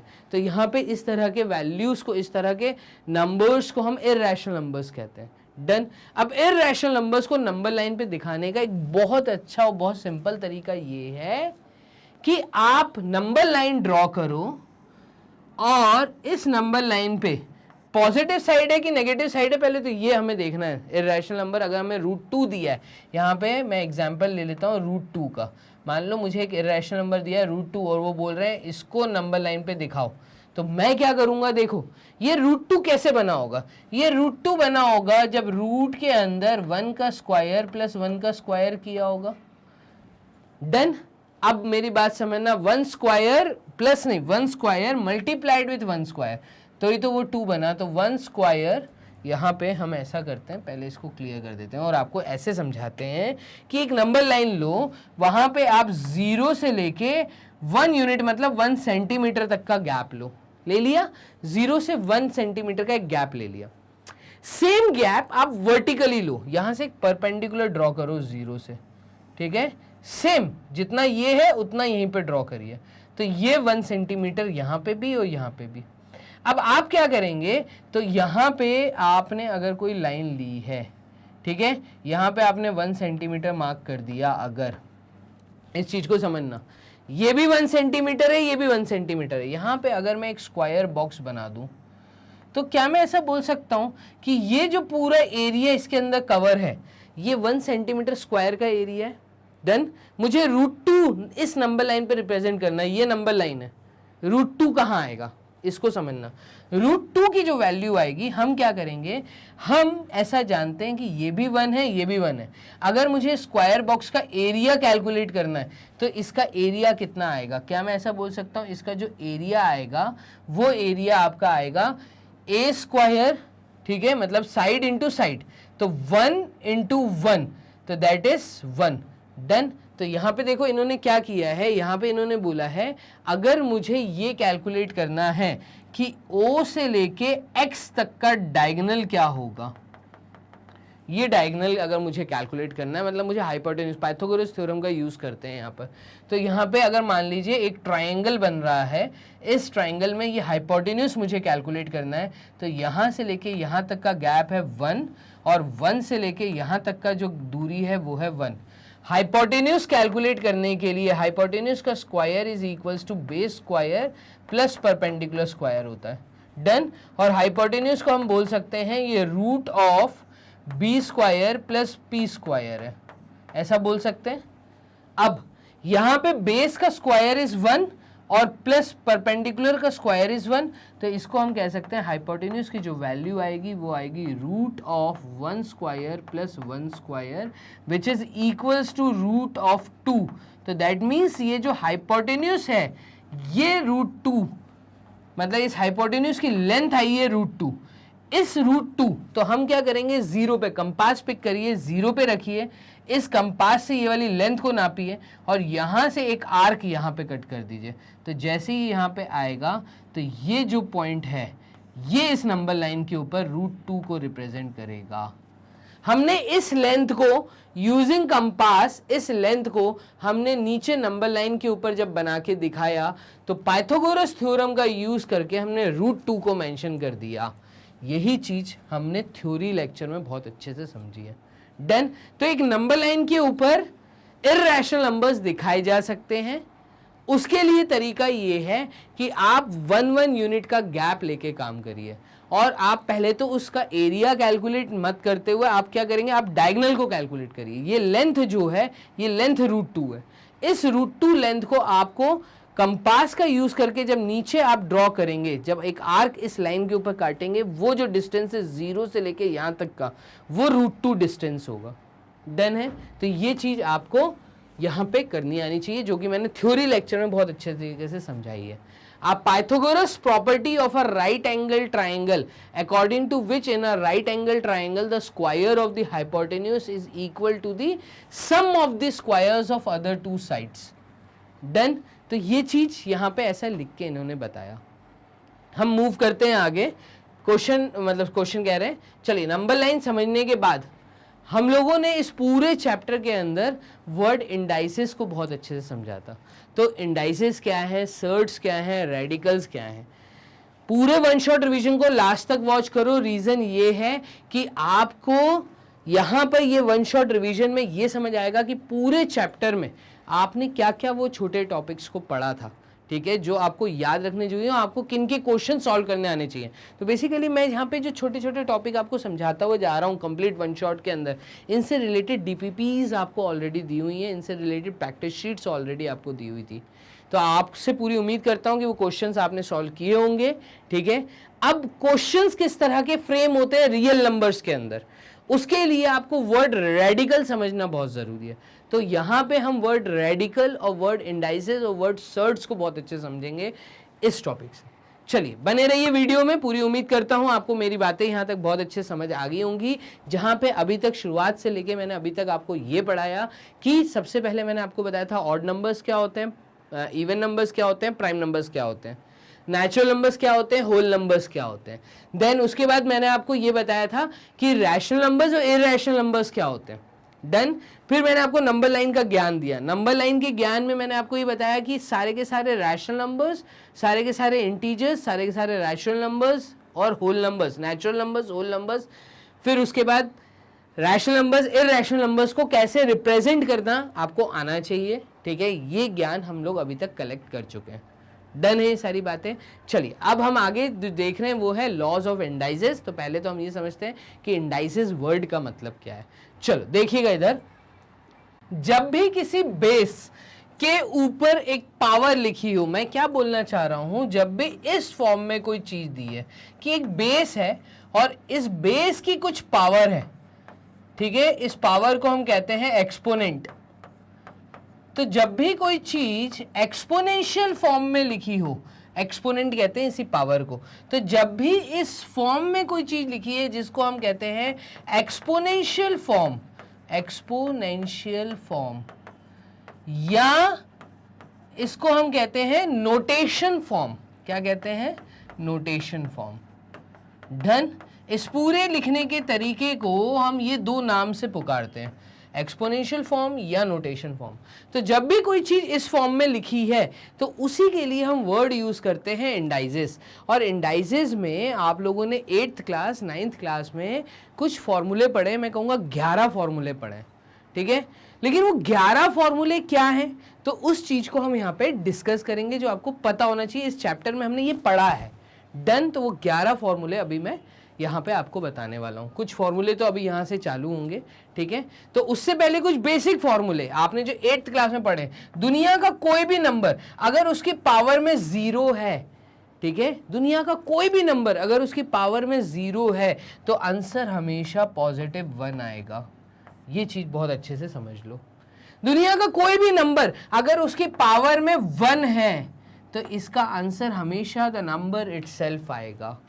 ये दो चीजें आपको बहुत बेसिक पता होनी चाहिए। तीसरी चीज, अगर कभी भी किसी बेस के पावर में नेगेटिव साइन दिख जाए, मैं क्या बोल रहा हूं, किसी बेस के पावर में अगर नेगेटिव साइन दिख जाए तो इस नेगेटिव साइन को रिमूव करने के लिए आप उस चीज का कंप्लीट रेसिप्रोकल कर देते हैं। मतलब जो आपको एक्सपोनेंशियल फॉर्म दिया है, उस एक्सपोनेंशियल फॉर्म का आप रेसिप्रोकल कर देंगे, उल्टा कर देंगे, उल्टा पुल्टा। वर्ड रेसिप्रोकल का मतलब है उल्टा पुल्टा कर देंगे। दैट मीन्स अगर पावर में नेगेटिव साइन है तो इस नेगेटिव साइन को रिमूव करने के लिए हम दिए हुए एक्सपोनेंशियल फॉर्म को 1 की डिनोमिनेटर में लिख देते हैं। डन। तो ये चीज, 3 चीजें आपको बहुत अच्छे से नॉलेज होनी चाहिए। अब यहां पे कुछ लॉस का हम लोग, ये तो 3 लॉस थे ही जो आपको नोन होने चाहिए। कुछ और लॉस हैं जिनका हम यूज करने वाले हैं। क्लियर? जैसे कि इसमें से एक ये पहला लिखा है, अगर कोई 2 बेस सेम है, ये बेस है, ये भी बेस है, अगर कोई 2 बेस सेम है और इनकी पावर डिफरेंट है, जैसे कि आप देख रहे हैं m और n पावर डिफरेंट है, और इनके बीच में अगर सिंबल यूज किया है मल्टीप्लिकेशन का, कौन सा सिंबल? मल्टीप्लिकेशन का सिंबल, तो इस केस में आप बेस को कॉमन ले लेंगे, पावर को ऐड कर देंगे। बेस को कॉमन ले लेंगे, पावर को ऐड कर देंगे। कुछ एग्जांपल्स दिए यहाँ पे, जैसे आप देख सकते हैं 2 की पावर में 3 है एंड 2 की पावर में 6 है, इन दोनों को मुझे मल्टीप्लाई करना है। तो एक तरीका तो ये कि मैं 2 को 3 टाइम्स मल्टीप्लाई करूं, 2 को 6 टाइम्स मल्टीप्लाई करूं, उनकी जो वैल्यू आए उनको आपस में मल्टीप्लाई करूं और फिर आंसर दूं। बहुत हेक्टिक हो जाएगा। इससे अच्छा क्यों ना मैं 2 को कॉमन ले लूं, मैं बेस को कॉमन ले लूं। यही मैंने किया, 2 को कॉमन ले लिया और पावर को ऐड कर दिया, 6 + 3 कर दिया तो 9 आ गया। समझ आ रही है? अगर मान लो तुम्हें कोई रैशनल नंबर दिया है, तुम्हें कोई फ्रैक्शन दिया है, उस फ्रैक्शन में दोनों फ्रैक्शन सिमिलर हैं, उनके बीच में मल्टीप्लिकेशन का साइन है, जैसे यहाँ पे 5/6 5/6, और इनके बीच में मल्टीप्लिकेशन का साइन है बट इनकी पावर डिफरेंट है, तो इस केस में हम फ्रैक्शन कॉमन ले लेंगे, 5/6 को हम कॉमन ले लेंगे और पावर्स को ऐड कर देंगे। है आसान? ऐसे ही सर ये सिर्फ क्या 2 में लगता है? नहीं, ये बहुत सारे नंबर्स में भी लिख सकता है।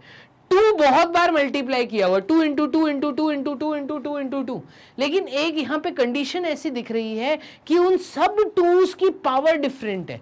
जैसे कि यहाँ पर देखो 2 × 2 × 2 × 2, और इनकी पावर्स डिफरेंट है, एक की पावर 3 है, एक की पावर 4 है, एक की पावर 5 है, एक की पावर 8 है। तो एक काम करो, काम को आसान करो। क्या आसान करना है?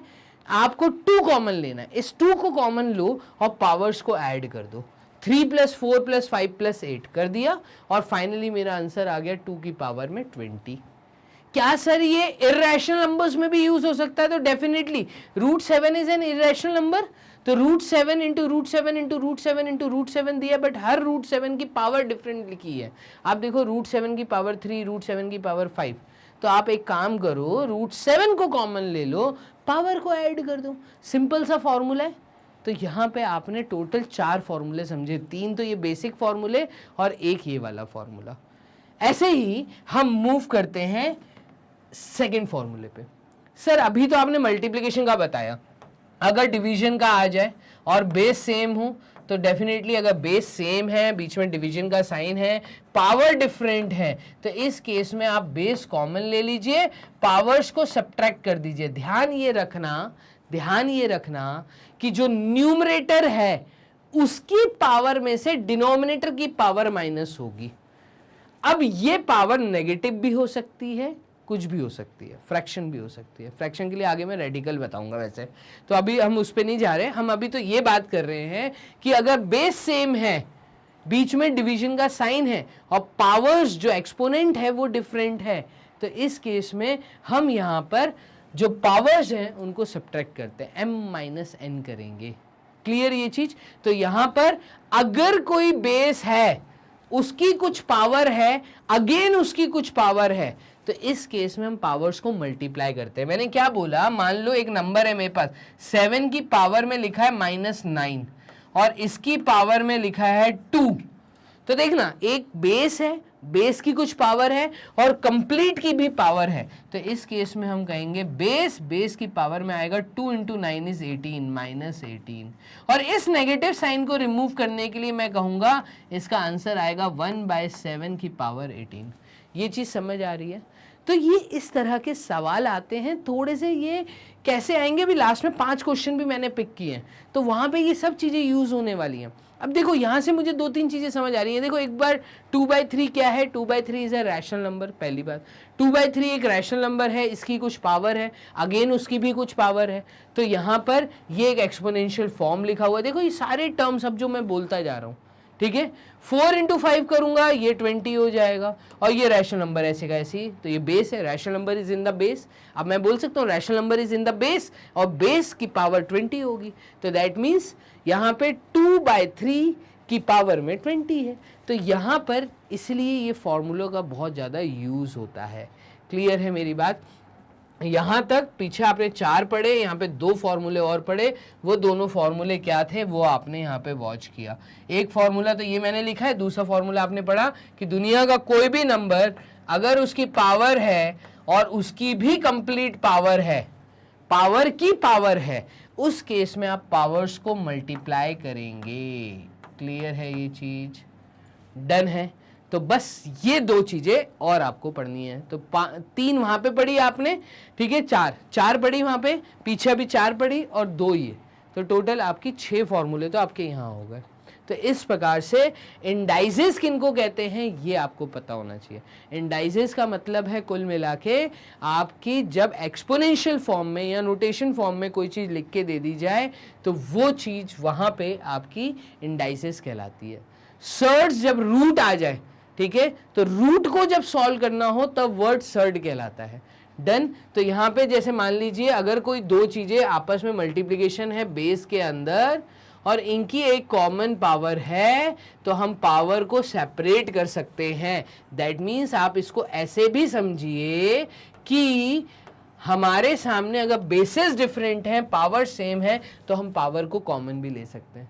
मैंने अभी पीछे फर्स्ट फॉर्मूला बताया था, a × a, बेस सेम थे, पावर डिफरेंट थी, तो इस केस में हमने क्या किया था, हमने बेस कॉमन लेके पावर्स को ऐड कर दिया था। डन? लेकिन अब कंडीशन क्या बनी? कंडीशन आपकी बन रही है कि बेसिस डिफरेंट है, ठीक है, पावर सेम है, तो इस केस में हम बेसिस को मल्टीप्लाई कर देंगे और पावर को कॉमन ले लेंगे। बात समझ आ रही है? दोनों डिफरेंट बातें हैं, समझनी बहुत जरूरी है। क्लियर है? कब पावर को कॉमन लेना है, कब बेस को कॉमन लेना है। अगर बेसिस सिमिलर है, सेम है, तब उनको कॉमन लेना है, और अगर पावर सेम है, ठीक है, तो उनको कॉमन लेना है। क्लियर? यहीं पे ऐसे ही डिवीजन के केस में है कि अगर अभी आपने एक फॉर्मूला पढ़ा, क्या फॉर्मूला पढ़ा आपने कि मान लो a डिवाइडेड बाय a है और दोनों के पावर्स डिफरेंट हैं, तो इस केस में हम बेस कॉमन लेके पावर्स को सब्ट्रैक्ट कर देते हैं। लेकिन अगर हमारा दोनों बेसिस डिफरेंट है और पावर सिमिलर है, तो इस केस में हम a डिवाइडेड बाय b करेंगे और पावर को कॉमन ले लेंगे। ये कुछ बातें हैं जो कि आपको कंप्लीट थ्योरी लेक्चर में बहुत अच्छे से समझाई गई थी। क्लियर है ये चीज? चलिए, और अगर नेगेटिव साइन है तो अभी मैंने एक फॉर्मूला बताया आपको, दुनिया का कोई भी नंबर अगर उसकी पावर में नेगेटिव साइन है तो इसको रिमूव करने के लिए हम रेसिप्रोकल का केस करते हैं, रेसिप्रोकल कर देते हैं, पूरे के पूरे एक्सपोनेंशियल फॉर्म को डिनोमिनेटर में लिख देते हैं। लेकिन अब सर यहाँ पे अगर कंडीशन ये आती है कि बेस जो है वो फ्रैक्शन में है और इसकी कुछ पावर है, तो इस केस में देखो ये फ्रैक्शन, मैंने क्या बोला था, a, आपने इसको रेसिप्रोकल कर दिया, तो वर्ड रेसिप्रोकल का यूज किया था, वही चीज आपको यहाँ पे यूज करनी है। हम क्या करेंगे, हम रेसिप्रोकल कर रहे हैं कुल मिला के, इसका रेसिप्रोकल, तो ये हो जाएगा b/a और पावर में से नेगेटिव साइन रिमूव हो जाएगा, खत्म। नेगेटिव साइन रिमूव करने के लिए आपको चीज का रेसिप्रोकल करना है, ये प्रॉपर्टी, ये लॉ आपको सिखाया जा रहा है। डन है ये चीज? तो मुझे पूरी उम्मीद है कि आप लोगों ने जो थ्योरी लेक्चर समझा होगा, क्वेश्चन सॉल्व किए होंगे, और नहीं किए तो एक बार करिए। अब कुछ इक्वेशन फॉर्म्स आ जाती हैं इंडाइसेस के अंदर। इक्वेशन फॉर्म कैसे आती हैं? जैसे वो तुमसे कहते हैं कि 7 की पावर में x है और यहाँ पे लिखा है 49 की पावर में 2, बताइए ये पावर की वैल्यू क्या होगी। तो ये इक्वेशन फॉर्म में दे दिया, और इक्वेशन के अंदर आपको लॉज ऑफ इंडाइसेस को इंसर्ट करना है, लॉज लगाने हैं, ठीक है। तो यहां पे भी अलग कुछ लॉज लगते हैं। दैट मीन्स आपको ये चीज ध्यान रखनी है कि यहां पे एक LHS साइड है, एक RHS साइड है। इसको सबसे पहले एक्सपोनेंशियल फॉर्म में चेंज करना है। दैट मीन्स जो बेस है, base should always be a prime number, base should be a prime number, base should be a prime number. कब? जब आप लॉज लगाएंगे, ठीक है। और इसके लिए आप क्या करेंगे, आप 49 को क्या लिख सकते हैं, आप 49 को लिख सकते हैं 7 इंटू 7, तो 7 का स्क्वायर और इसका भी कंप्लीट स्क्वायर। अब 7 की पावर में x इज इक्वल्स टू 7 की पावर में, यहां पे अगेन आप लॉ लगा रहे, कोई बेस है, बेस की पावर है, कंप्लीट पावर है, तो 2 इंटू 2 कर देंगे तो ये 4 आएगा।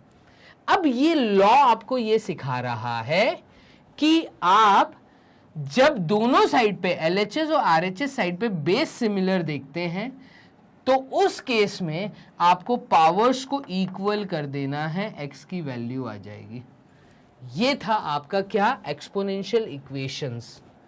अगर आपकी बेसिस सेम है, पावर डिफरेंट है, तो इसका मतलब आपकी पावर्स की जो वैल्यू है वो सिमिलर होगी। ये चीज आपको यहां पे सिखाई जा रही है। पूरी उम्मीद करता हूं आपको ये एग्जाम्पल के साथ ये चीज, ये बातें समझ आई होंगी। क्लियर है? व्हाइट पेन का यूज करता हूं और आपको दूसरे वाली कंडीशन समझाता हूं, ये क्या बोल रहा है, इसको देखो। चलिए, तो यहां पे हम ले लेते हैं व्हाइट पेन, ये हमने चूज कर लिया। और देखो इसमें क्या बोल रहा है, इसमें कह रहा है अगर बेस डिफरेंट है, बेस डिफरेंट है। अभी मैं क्या बोल रहा था, अगर बेस सिमिलर है, पावर डिफरेंट है, ठीक है। अब मैं बोल रहा हूं कि बेस डिफरेंट है और पावर सिमिलर है। तो अगर पावर सिमिलर है तो इस केस में ये कहता है कि अगर पावर सिमिलर है, बेस डिफरेंट है, तो a की वैल्यू b के बराबर होगी। मतलब हम इस केस में बेसिस को इक्वल मान लेते हैं। यही चीज यहां पे इन्होंने लिख के दी है, a raised to the power of n is equals to b raised to power n, then a is equals to b when n is an odd number, जब n कोई एक odd number होगा, ठीक है। और अगर n की value कोई इवन नंबर है, इवन ऑड इसलिए पढ़ना जरूरी है, नंबर सिस्टम। अब आपको रीजन समझ आ रहा है, ऑड इवन प्राइम नंबर्स, इसके साथ में चीजों में कैसे ऑपरेशंस लगेंगे वो चीज आपको समझाई जाती है।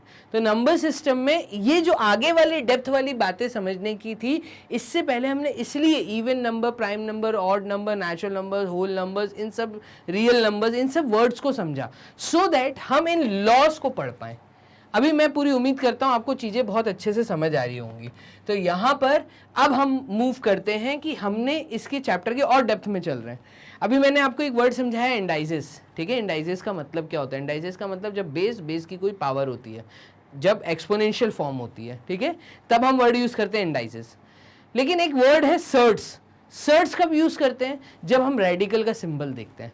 अब सर ये रेडिकल का सिंबल क्या है, तो रेडिकल का सिंबल समझना। देखो इस तरह का जो सिंबल होता है, किस तरह का, इस तरह का जो सिंबल होता है, इसको हम रेडिकल का सिंबल कहते हैं। Radical expression is an expression of the type like this where sign this is called the radical sign. इस सिंबल को हम कहते हैं रेडिकल साइन। इसके अंदर लिखी हुई वैल्यू को हम कहते हैं रेडिकेंट। इसको हम कहते हैं रेडिकेंट। किसको, ए को हम कहते हैं रेडिकेंट और इस सिंबल को हम कहते हैं रेडिकल। और ये जो बाहर इस गैप के अंदर लिखा रहता है, इसको हम कहते हैं ऑर्डर। तो ये चीजें जिसको समझ आ रही हैं, जब भी ऐसा सिंबल देखो, जैसे square root, cube root, fourth root, fifth root, sixth root, आप जब ये वाले सिंबल्स देखते हो, ऐसे सिंबल्स को रेडिकल कहते हैं। और यहीं से सर्ट्स का कंसेप्ट आता है। क्लियर है? तो यहीं पे हमें चीजें सर्ट समझनी है, इन पे बेस्ड जो क्वेश्चंस आते हैं। तो रेडिकल कब कहेंगे, रेडिकेंट कब कहेंगे, ऑर्डर कब कहेंगे, इस फॉर्म में लिखने के तरीके को हम कहते हैं सर्ट, ठीक है। तो यहाँ पे जब हम इनमें ऑपरेशंस का यूज करेंगे तो वो सर्ट्स पढ़ने हैं। तो सर्ट्स में भी आपको प्रॉपर्टीज पढ़नी है। मोनोमियल सर्ट क्या होता है, ठीक है। फिर आपको यहाँ पे पढ़ना है कैसे कंपोजिट सर्ट कब कहते हैं, ठीक है। आपको वही सर्ट के कंपैरिजन अभी मैं आगे बताने वाला हूँ। वैसे ये चीज थ्योरी में बहुत अच्छे तरीके से आपको बताई गई थी। तो यहाँ पे देखो, आपको सबसे पहले तो ये चीज बताई, ठीक है। अब आपसे क्या बोला कि अगर कोई भी ऐसी वैल्यू आप देखते हैं, अगर कोई रेडिकल बना है और रेडिकल का कुछ भी एक ऑर्डर है, मैं बोलता हूं ऑर्डर 3 है, और इसका कोई रेडिकेंट की वैल्यू दी है, और आप ये चाहते हैं कि आप इस रेडिकल के सिंबल को रिमूव कर दो, तब इसको रिमूव करने के लिए आप क्या करेंगे, इसी साइड पे अगर आपको इसको रिमूव करके लिखना है, ठीक है, उस केस में हम क्या करते हैं कि इस रेडिकल के साइन को हटा के हम एक ऊपर पावर में फ्रैक्शन डाल देते हैं, और इसको, इस सर्ड को हम चेंज कर देते हैं इंडाइसेस में। तो सर्ड इंडाइसेस में कैसे चेंज किया जाता है वो चीज मैंने आपको यहां पे क्लियर की। डन। तो यहां पे nth root of x is equals to x to the power of 1/n क्यों लिखा वो आपको समझ आना चाहिए। लेकिन अगर इक्वल टू साइन के साथ कभी दिया, आगे वैसे मैं ऑपरेशंस आपको बताने वाला हूं, उसको भी आप समझना। यहां पे 7 का स्क्वायर लिखा है, ठीक है, 7 के स्क्वायर, ये एक क्या दिया है, 7 का स्क्वायर दिया है, 7 का स्क्वायर। और अगर आपको इसको लिखना है रेडिकल फॉर्म में, किस फॉर्म में लिखना है, रेडिकल फॉर्म में, तो आप यहां पे लिखते हैं 7 का स्क्वायर, ठीक है। तो इस साइड पे होता क्या है, तो यहां पे क्यूब रूट ऑफ 7 आप ऐसे लिख सकते हैं। अच्छा, ये 2 नहीं, बेसिकली अगर पावर में फ्रैक्शन लिखा है, तो जब भी पावर में फ्रैक्शन लिखा है, जैसे 1/2 लिखा है, तो इसको आप लिख सकते हैं स्क्वायर रूट ऑफ 7। डन। तो ये चीजें आपको पता होनी चाहिए कि this is equals to the square root of 7। तो यहां पे root 2, cube root 3, fourth root of 7, square root of 8 are some radicals, ये रेडिकल्स हैं। इन रेडिकल्स को, मतलब इन सर्ड्स को अगर मुझे इंडाइसेस में चेंज करना है, तो रूट 2 को मैं लिख सकता हूं 2 to the power of 1/2। Cube root of 3 को मैं लिख सकता हूं 3 to the power of 1/3। Fourth root of 7 की पावर में 1/4। डन। 8 की पावर में 1/2, तो 8 की पावर में 1/2। तो ये चीजें आपको यहां पर समझनी जरूरी है। डन। तो ये चीजें आपको यहां पे इस स्लाइड पे ये समझाया गया कि आपको इन चीजों को कैसे चेंज करना है, कब रेडिकल बोलना है, कब रेडिकेंट बोलना है, कब ऑर्डर बोलना है। ये देखो, ये रूट के अंदर 0 लिखा है, तो ये बताना चाह रहा है कि कोई भी ऑर्डर दिया हो, अगर रेडिकेंट की वैल्यू 0 है, ठीक है, आर ऑल्सो रेडिकल्स, ये रेडिकल्स हैं, बट इनकी वैल्यू हमेशा 0 होगी या अनडिफाइंड बोलेंगे। मतलब यहाँ पे अगर ऑर्डर 0 या -1 है तो ये अनडिफाइंड है, और ये रेडिकल्स है, इनकी वैल्यू 0 होगी, ठीक है। तो square root of 0, cube root of 0, fourth root of 0, इनकी वैल्यू 0 होगी। लेकिन अगर ऑर्डर 0th रूट ऑफ 0 पूछा है तो अनडिफाइंड है। -1th रूट ऑफ 0 पूछा है, जैसे कि -1, ऑर्डर क्या दे दिया, ऑर्डर दे दिया -1, तो ये भी अनडिफाइंड है। ये कुछ छोटी छोटी बातें जो आपको बहुत ध्यान रखनी है, ये आपका 1 शॉट रिवीजन में आपको समझ आनी चाहिए। अब यही से आपका आता है सर्ड्स। सर्ड्स में कुछ प्रॉपर्टीज यूज होती हैं, ठीक है। तो आपको जब रेडिकल के सवाल दिए जाते हैं, उनको जब आपको सॉल्व करना होता है, तो हम कहते हैं हमें सर्ड्स के क्वेश्चन सॉल्व करने हैं। इंडाइसेस के क्वेश्चन कब कहेंगे, जब एक्सपोनेंशियल फॉर्म है। क्लियर है। तो ये चीजें आपको दोनों साथ में चलती हैं। अब सिंपल सर्ड और मोनोमियल सर्ड किसको कहते हैं, तो सिंपल सर्ड और मोनोमियल सर्ड का मतलब यहां पे बोला है जब रेडिकेंट की वैल्यू पॉजिटिव रैशनल नंबर हो, जब रेडिकेंट की वैल्यू एक पॉजिटिव रैशनल नंबर हो which is the nth power, ठीक है, n is any natural number of any rational number, then the irrational number nth root of a are called simple surd। ये क्या बोलना चाह रहा है, जैसे मैंने एक ऐसा लिख के दे दिया आपको, मैंने आपको बोला क्यूब रूट ऑफ 2, ये सिंपल सर्ड है, ठीक है, जिसको मोनोमियल सर्ड कहेंगे, सिर्फ ऐसा लिख के दे दिया। अब इसके साथ में अगर पॉजिटिव नेगेटिव साइन का यूज करते हैं तब चीजों के नाम बदलते जाएंगे, ठीक है। अब एक इररेशनल नंबर को आप सिंपल सर्ड नहीं बोलते, यही सेकंड स्टेटमेंट में लिखा है। Every surd is a irrational number of a rational number, but all irrational numbers are not surd. सारे के सारे इररेशनल नंबर सर्ड नहीं कहलाएंगे। अब जैसे पाई दिया है, तो पाई एक इररेशनल नंबर है, ठीक है, it is not a surd, ठीक है। So the representation of monomial surd on a number line is same as that of irrational numbers. मुझे किसी सिंपल सर्ड को अगर नंबर लाइन पे रिप्रेजेंट करना है तो ये ऐसे ही होगा जैसे आपने इररेशनल नंबर्स को पीछे नंबर लाइन पे करना सीखा।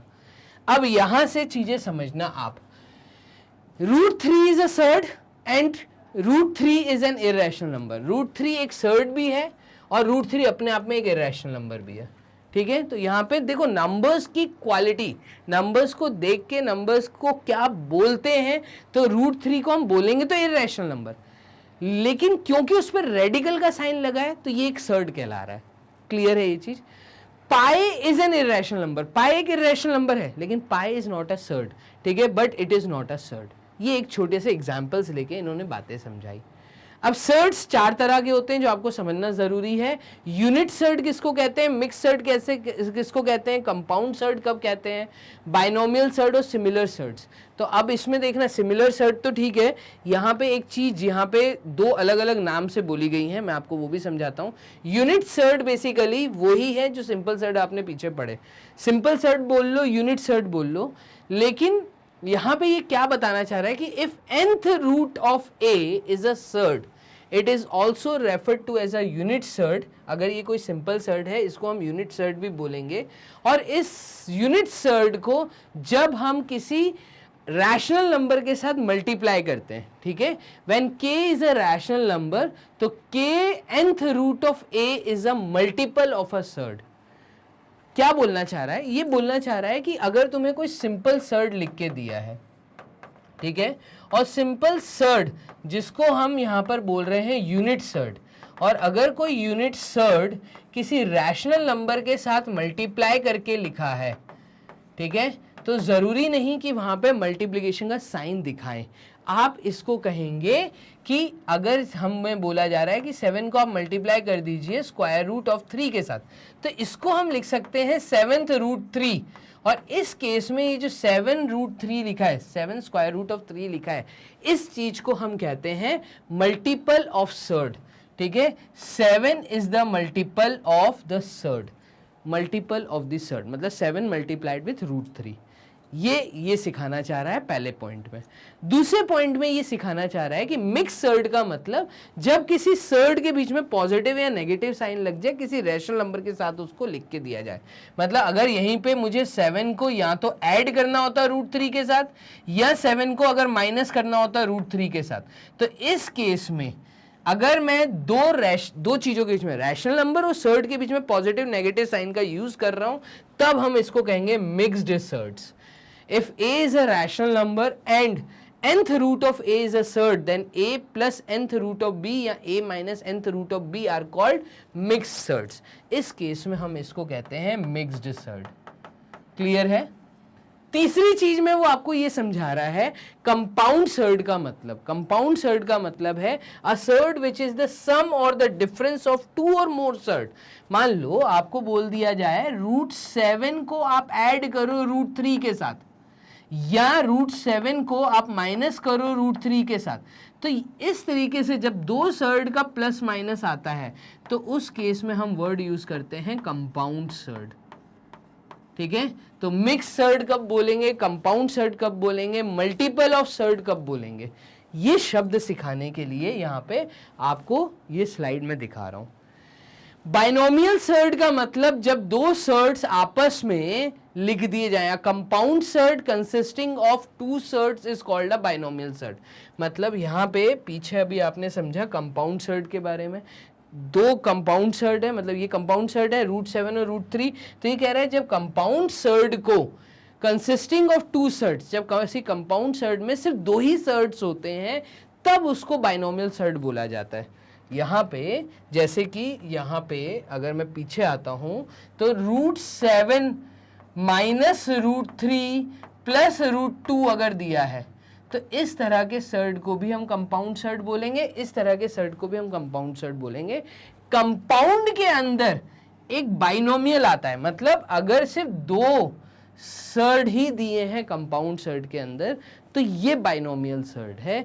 ऐसा ये बाइनोमियल की इक्वेशन में हमें समझा रहा है। 2 ही सर्ड आपस में प्लस माइनस में होने चाहिए, वो बाइनोमियल सर्ड कहलाएगा। तो टोटल जो 4 मैंने बताया वो सिमिलर सर्ड बेसिकली मैं बता रहा हूं। सिमिलर सर्ड्स में ऑपरेशंस लगते हैं, ठीक है।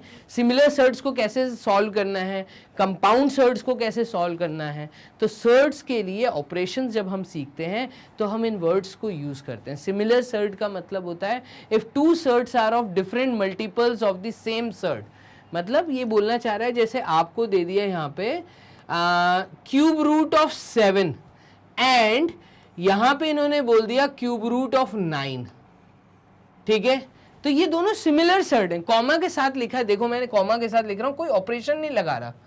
अब मान लो तुम्हें बहुत सारे सर्ड लिख के दिए हैं, जैसे यहां पे लिख दिया 4th root of 2 comma cube root of 2 comma square root of 2, फिर आपको लिख दिया क्यूब रूट ऑफ 7, फिर आपको लिख दिया 4th रूट ऑफ 9 और आपसे कहा सिमिलर सर्ड बताइए कहाँ है।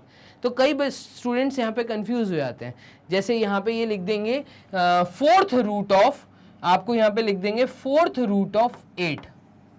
अब आपसे कहेंगे सिमिलर सर्ड बताओ, तो अगर ऑर्डर सेम है, ये ऐसा बोलना चाह रहा है जिनके रेडिकल साइन के बाहर लिखा हुआ ऑर्डर सिमिलर है, ठीक है। आप रेडिकेंट को मत देखो, 4th रूट ऑफ 2, ठीक है, 4th root of 9, 4th root of 8, ये सिमिलर सर्ड है, क्लियर। फिर ये कह रहा है cube root of 2, cube root of 7, ये सिमिलर सर्ड है। और सिमिलर सर्ड मल्टीप्लाई होते हैं, दैट मीन्स उनके जो रेडिकेंट हैं वो आपस में मल्टीप्लाई हो जाएंगे। अगर मुझे 4th रूट ऑफ 2 और 4th रूट ऑफ 9 को सॉल्व करना है तो 4th रूट ऑफ 2 और 4th रूट ऑफ 9 का मल्टीप्लीकेशन हो जाएगा, इसमें कॉमन 4th रूट बाहर आ जाएगा, 2 × 9 18 हम लिख सकते हैं। तो ये सिमिलर सर्ड्स इसलिए वर्ड सिखा रहे हैं, क्लियर। अब वही आपको यहाँ लिख के दिया है कि ऑपरेशंस कैसे लगते हैं।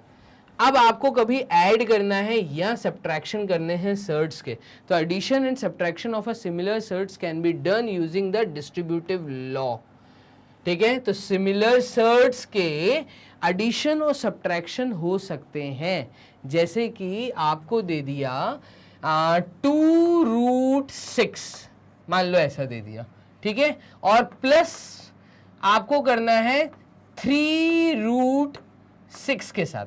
अब देखो इनके रेडिकेंट सेम है, इनके रेडिकेंट सेम है और इनके ऑर्डर भी सेम है, इस कारण हम रूट 6 को कॉमन ले रहे हैं और 2 + 3 कर रहे हैं। तो इसका आंसर आएगा आपका 5 रूट 6। लेकिन अगर आपसे इसकी जगह बोल दिया जाता कि 2 रूट 6 को आप ऐड करो किसके साथ, 7 रूट 3 के साथ, मान लो ऐसा दिया होता, तो इस केस में ये सॉल्व नहीं हो सकता था। सिमिलर सर्ड आपको पता होना चाहिए। सिमिलर सर्ड ऑर्डर भी देख के सिमिलर बोलते हैं, रेडिकेंट देख के भी सिमिलर बोलते हैं। तो देखो रूट 6 ऑर्डर भी सिमिलर है, रेडिकल भी सिमिलर है, तो ये सेम, मतलब रेडिकेंट भी सिमिलर है, अंदर जो वैल्यू लिखी वो भी सेम है, तो ये सिमिलर सर्ड है। रूट 6 सिमिलर है, डन। तो यहाँ पर 2 रूट 6 + 7 रूट 3 ये ऐड नहीं हो सकता। यहाँ पे ऐड कब होगा, जब सिमिलर सर्ड्स होंगे। सिमिलर सर्ड कब बोलते हैं, सिमिलर सर्ड तब बोलते हैं जब रेडिकेंट भी सिमिलर हो, ऑर्डर भी सिमिलर हो। अगर आपको मल्टीप्लाई या डिवाइड करना है तो surds of the same order मतलब जो इसके बाहर लिखा होता है वो सेम होना चाहिए। बाहर जो लिखा होता है, रेडिकल साइन के जो बाहर लिखा है उसको ऑर्डर बोलते हैं, इसलिए मैं टर्म सिखा रहा था। अभी आपको रीजन समझ आ रहा है। तो surds of the same order can be multiplied according to the law and can be divided according to the law of this। मतलब nth root of x when multiplied with nth root of y, पीछे मैंने बताया था multiply हो सकते हैं। 4th root of 2 order same है and 4th root of 9 order same है and 4th root of 8 order same है, तो ये मल्टीप्लाई हो सकते हैं। क्लियर है मेरी बात। तो यही चीज यहां पे लिखा हुआ है। अब ये बोल रहा है आपको, देखो कुछ क्वेश्चंस है, 5 एग्जांपल्स हम वीडियो के लास्ट तक आ गए हैं। यही कंप्लीट थ्योरी थी जो इस पूरे चैप्टर में आप लोगों ने पढ़ी है। अभी यहाँ पे अगर मान लो आपको इस तरह का सवाल आता है, किस तरह का, कि आपसे बोल देते हैं रैशनलाइज करिए सिर्फ न्यूमरेटर को। रैशनलाइज वर्ड आपको यहाँ पे सिखाया गया है, रैशनलाइज क्या करना है। तो देखो आपका जो न्यूमरेटर दिया है, मुझे गिवन न्यूमरेटर क्या है, आप इस चीज को समझना। मुझे न्यूमरेटर यहाँ पे गिवन है 2 - √3 + x, ये न्यूमरेटर है। और मुझे न्यूमरेटर को क्या करना है, न्यूमरेटर को मुझे रैशनलाइज करना है, बट ये एक फ्रैक्शन है। अब रैशनलाइजेशन के समय एक थ्योरी पढ़ाई थी मैंने छोटी सी, इसको यहाँ समझते हैं। जब भी रैशनलाइज दिया हो तो यहाँ पे इस चीज समझना इस तरह से, मतलब रैशनलाइज करने का मतलब क्या है, रूट रिमूव करना है।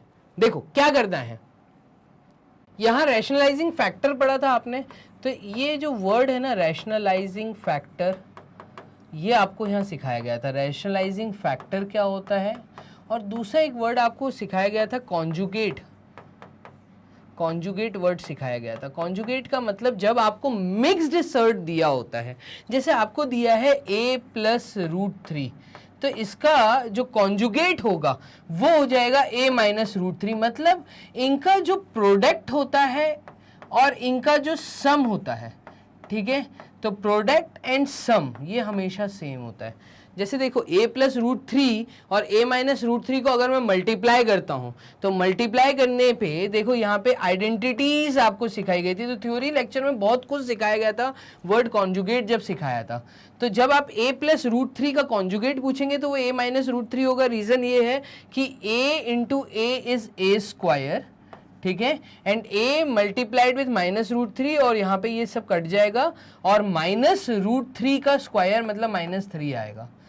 इन दोनों को जब आप ऐड करोगे तो a प्लस a 2a होगा, ठीक है, और प्लस √3 माइनस √3 हट जाएगा। मतलब इन लोगों का कुल मिला के जो प्रोडक्ट है और सम आपको सिखाया गया था यहाँ पर कि ऐसा करने पे, कैसा करने पे, जब आपका रूट रिमूव हो जाए, ठीक है, तो वो रैशनलाइजिंग फैक्टर सिखाया गया था। जैसे अगर मुझे √3 यहाँ पे दिया है और √3 को अगर मुझे रूट रिमूव करना है तो इसका जो रैशनलाइजिंग फैक्टर होगा वो भी नंबर इटसेल्फ होगा, तो ये रूट हट के यहाँ पे 3 आ जाएगा। तो एक आपको वर्ड रैशनलाइजिंग फैक्टर सिखाया था, एक कॉन्जुगेट सिखाया था। यूज कॉन्जुगेट का हम यहाँ पर करेंगे।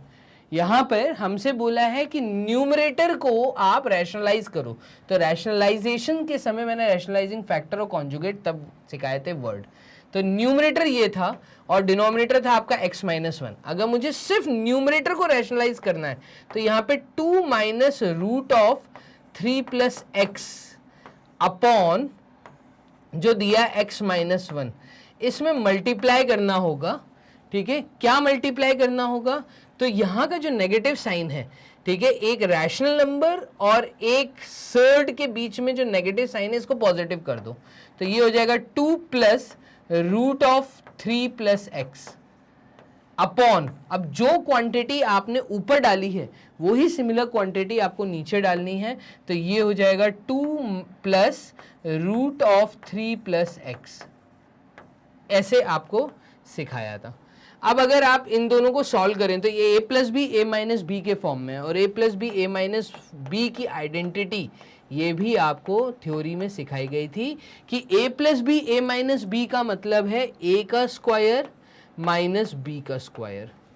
ये इसकी आइडेंटिटी, यही चीज यहां पे लगेगी न्यूमरेटर में, तो ये आ जाएगा 2 इंटू 2 4, ठीक है, minus 3 plus x, root remove हो गया, ठीक है, अपॉन यहां पे आ जाएगा x minus 1 multiplied with 2 plus √3 plus x। और इसको सॉल्व करेंगे, मैंने क्या किया, मैंने न्यूमरेटर से देखो रूट रिमूव कर दिया, यही रैशनलाइजेशन है। अब जहां पे रैशनलाइज करने को बोला वहां पे उस हिसाब से आपको करना है। अगर डिनोमिनेटर बोलते हो, डिनोमिनेटर में अगर रूट होता तो आपको रूट डिनोमिनेटर से रिमूव करना होता। क्लियर है ये चीज? तो यहां पे ये हो जाएगा 4 minus 3 plus x, that is 1 plus x. ये 1 प्लस एक्स ऊपर आ गया, और नीचे आप देखिए नीचे आपके पास क्या बचा, तो नीचे अब आपके पास बचा है x माइनस 1 और ब्रैकेट में 2 प्लस √3 प्लस एक्स। क्लियर है? अब x माइनस 1 में से मैं एक माइनस का साइन अगर बाहर निकाल लूंगा तो ये हो जाएगा 1 माइनस एक्स। ये कट तो सकता नहीं है अभी, बस यही आपका आंसर आएगा। तो इस प्रकार से आपको रैशनलाइजेशन सिखाया था। एक क्वेश्चन और पिक करते हैं। अगर मान लो ये क्वेश्चन आ जाता है, अब देखो ये सवाल वही कर पाएगा जिसको सर्ट्स और इंडाइसिस की नॉलेज है, ठीक है, और सर्ट्स और इंडाइसिस से पहले आपको वो सारे टर्म सीखने, यही चीज हमने नंबर सिस्टम में पढ़ी है। कंप्लीट चैप्टर रिवीजन में यही कुछ क्वेश्चंस आपको कॉम्पिटिटिव लेवल पे दिखते हैं। डन। अब देखो आपको x की वैल्यू दी है, x की वैल्यू क्या दी है, 2 प्लस 2 की पावर में 1/3 प्लस 2 की पावर में 2/3 ये दिया है। अब आपसे पूछा है इसकी वैल्यू क्या होगी, तो इसकी वैल्यू क्या होगी ये निकालने के लिए हम एक काम करते हैं। अगर x की वैल्यू ये है तो हम x माइनस 2 की वैल्यू देख सकते हैं, ये 2 इधर चला जाएगा तो ये हो जाएगा 2 की पावर में 1/3 प्लस 2 की पावर में 2/3। अब देखो यहाँ पे फ्रैक्शन है पावर में, और पावर का फ्रैक्शन तभी हट सकता है जब इसका क्यूबिंग हो जाए। तो on cubing both sides, on cubing both sides, तो ये आपकी इक्वेशन बन जाएगी x माइनस 2 का cube which is equals to 2 की पावर 1/3 प्लस 2 की पावर 2/3 का होल क्यूब। डन, क्यूबिंग कर दी दोनों साइड पे। अब a माइनस बी का क्यूब क्या होता है, तो देखिए यहां पे आइडेंटिटी पता होनी चाहिए। a माइनस बी का होल क्यूब होता है a क्यूब, ठीक है, और a क्यूब, और इसके बाद ये आ जाएगा आपका minus 3a² b plus 3ab square minus b cube. ये आइडेंटिटी हम यहां पे जब लगाएंगे तो ये हो जाएगा x क्यूब माइनस 8, 2 का क्यूब इज 8, ठीक है, तो a cube minus b cube, और यहां पे ये minus 3 multiplied with x square, ठीक है, एंड b का मतलब है 2 plus 3 multiplied with x multiplied with 2 का स्क्वायर मतलब 4, और इसको सॉल्व करने पे ये आ जाएगा x cube minus 8 minus 6x square plus 12x। इसकी वैल्यू किसके बराबर आएगी, तो इसकी वैल्यू इन दोनों को जब हम खोलेंगे, ओपन करेंगे, तो 2 की पावर में 1/3 का होल क्यूब प्लस 2 की पावर में 2/3 का होल क्यूब, यहां पे आइडेंटिटी में लगा रहा हूं a प्लस बी का होल क्यूब, क्लियर है, और ये होता है आपका a cube plus 3a² b minus 3ab square, sorry plus 3ab square plus b cube. तो ये वाली आइडेंटिटी मैं यूज कर रहा हूं, a cube plus b cube plus 3a square मतलब 1/3 आपको जो दिया है a, इसका स्क्वायर, ठीक है, मल्टीप्लाइड विथ 2 की पावर में 2/3। डन, फिर प्लस 3 2 की पावर में 1/3 मल्टीप्लाइड विथ 2 की पावर में 2/3 का होल स्क्वायर। चलो इसको हम सॉल्व करते हैं, पहले हम इसको देख लेते हैं। तो देखो अब जो हमें प्रूफ करना है, एक्स क्यूब आ गया माइनस 6x स्क्वायर आ गया, ठीक है, अब -8 और ये 6x कहां से आएगा, तो ये -8 और -12x, इसको रीअरेंज करके लिखूंगा तो ये हो जाएगा x cube minus 6x square. देखो आगे पीछे कर दिया तो पहली दो टर्म्स तो मेरे पास आ गई, अब मुझे 6x और -2 चाहिए, तो यहाँ पे ये भी आ जाएगा। अभी देखो प्लस 12x माइनस 8, इसको अभी ऑर्डर जमा के लिख दिया। इस केस में अगर मैं सॉल्व करूंगा तो ये आ जाएगा 2 की पावर में 1, तो मतलब 2, 3 से 3 कट जाएगा, मल्टीप्लाई हो जाएंगी पावर, प्लस यहाँ पे 4, ठीक है, 2 की पावर में 2/3 इंटू 3, 3 से 3 कट गया तो 2 की पावर में 2 मतलब 4 प्लस, ठीक है। अब इस चीज को सॉल्व करना है, तो इस चीज को सॉल्व करने के लिए हम कहेंगे इन दोनों में से क्यों ना मैं देखो 3 यहाँ पे भी 2 की पावर 1/3, 2 की पावर 1/3, 2 की पावर 2/3, 2 की पावर 2/3, इन दोनों में से मैं कॉमन ले लूँ, 3 कॉमन आ जाएगा, इस पूरे में से 3 कॉमन आएगा और 2 की पावर 1/3 कॉमन आएगा और 2 की पावर 2/3 कॉमन आएगा। अब बचेगा क्या, तो यहाँ पे एक 2 की पावर 1/3 बचेगी एडेड विथ, यहाँ पे बचेगा 2 की पावर 2/3, ये इस तरीके से बचेगा, ठीक है। इधर देखिएगा यहाँ पे 2 + 4 होगा 6 प्लस, इन दोनों को सॉल्व करने पे तो 1/3 + 2/3, 2 और 2 बेस है ना, तो 1/3 2/3 ऐड हो जाएगी, तो ये जब ऐड होगा तो 3/3 1 होगा, तो 3 × 2 = 6, तो 6 + 6 यहाँ आएगा, और ब्रैकेट था आपका 2⁻1/3 + 2⁻2/3, इसकी वैल्यू थी x - 2, इस x माइनस टू को अगर मैं यहाँ डालता हूँ तो ये इस तरीके से यहाँ पे बनता हुआ हमें दिखेगा। एक ब्लैंक शीट ले लें, ब्लैंक शीट में आपको चीज़ें समझाते हैं, देखिएगा।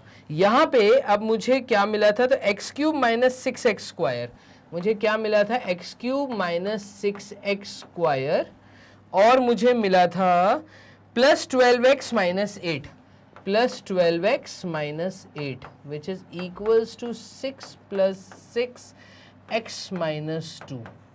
ये चीज़ मुझे मिली थी, डन थी, तो यस। अब इसको अगर मैं सॉल्व करूंगा तो ये आ जाएगा x cube minus six x square plus 12x minus 8 is equals to 6 plus 6x minus 12। Solve कर दो, आपको मिल जाएगा, देखिएगा x cube minus six x square plus 12x, और ये प्लस 6 से यहाँ आएगा तो ये हो जाएगा माइनस 6x माइनस 8, और 6 माइनस 12 इज वॉट, तो ये हो जाएगा अगेन माइनस 8, तो ये माइनस 8 इधर आएगा तो ये हो जाएगा plus 8 which is equals to 0। ऐसे ही होगा, तो 6 और माइनस 12, तो 6 और माइनस 12 इज माइनस 6, तो यहाँ पे प्लस 8 नहीं माइनस प्लस 6 आएगा। यहाँ पे वैल्यू माइनस 8 तो ऑलरेडी थी, ये प्लस 6 यहाँ आ जाएगी, ठीक है। अब इसको हम सॉल्व करेंगे तो ये हमारे वैल्यू आ गई x cube minus six x square plus 12x minus 6x, तो ये हो जाएगा प्लस 6x माइनस 8, तो ये हो जाएगा माइनस 2 इज इक्वल टू 0। और यही तो आपको प्रूफ करना था। देखो ये सब आपकी प्रैक्टिस से आपको आएगा और बड़ा आसान होता है, ठीक है। आपसे यही पूछा था, देखो प्लस 6x माइनस 2, तो ये आ गया आपका प्लस 6x माइनस 2, पूरी इक्वेशन की वैल्यू 0 आ रही है, ये आपका आंसर है। ये मैंने दो एग्जाम्पल यहाँ पे पिक किए, एक और एग्जाम्पल पिक कर लेते हैं। एग्जाम्पल नंबर 3 देखना, बहुत इजी ओरल है, एमसीक्यूज यहाँ से बहुत बनते हैं नंबर सिस्टम के अंदर से, ठीक है। और ये वही कर पाएंगे जिनको पावर एंड एक्सपोनेंट्स बहुत अच्छे से चैप्टर आता होगा, मतलब जिनको इंडाइसेस की नॉलेज होगी। तो यहाँ पे देखना a की पावर में p दिया है और ये इक्वल बोला है b raise to the power q के, विच इज इक्वल्स टू बोला है c की पावर r, और इस पूरे की इक्वल है a b c के। तो इसका मतलब अगर मैं सिंगल सिंगल कंडीशन लेता हूं, a raise to the power की वैल्यू a b c बोली है, b raise to the power q की वैल्यू a b c बोली है, c raise to the power r की वैल्यू a b c बोली है, ऐसा ही बोला है। यहां से एक कंडीशन बन रही है, वो कंडीशन क्या बन रही है, a raise to the power p is equal to a b c, ये बोला है आपको। तो अगर ये एक कंडीशन को हम सॉल्व करें तो क्या हम ऐसा बोल सकते हैं कि यहां पर अगर इसकी पावर रिमूव करनी है तो आपको ये चीज सिखाई गई है। जैसे अगर यहाँ पे दिया है इन्होंने x raise to the power of 2 which is equals to, यहाँ पे दिया है 4, तो जब ये पावर रिमूव होती है तो यहाँ पे ये रूट ऑफ 4 हो जाता है, स्क्वायर रूट ऑफ 4 हो जाता है, तो x is equals to square root of 4 हो जाएगा। और यहाँ पे x की वैल्यू स्क्वायर रूट ऑफ 4 निकल के आती है 2। ये चीज़ तो आप लोगों को पता होगी, मतलब जो भी पावर है वो वहाँ पे उतना ऑर्डर बन जाएगा, मतलब रेडिकल का साइन लग जाएगा।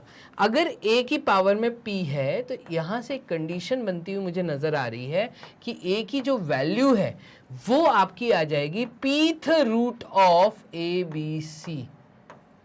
ऐसे यहां से b की वैल्यू आ जाएगी pth root of a b c, और यहां से c की वैल्यू आ जाएगी, सॉरी pth रूट कह रहा हूं, ये qth रूट होगा, तो यहां पर ये आ जाएगा आपका qth रूट, b की वैल्यू आ जाएगी qth root of a b c, और यहां से c की वैल्यू आ जाएगी rth root of a b c।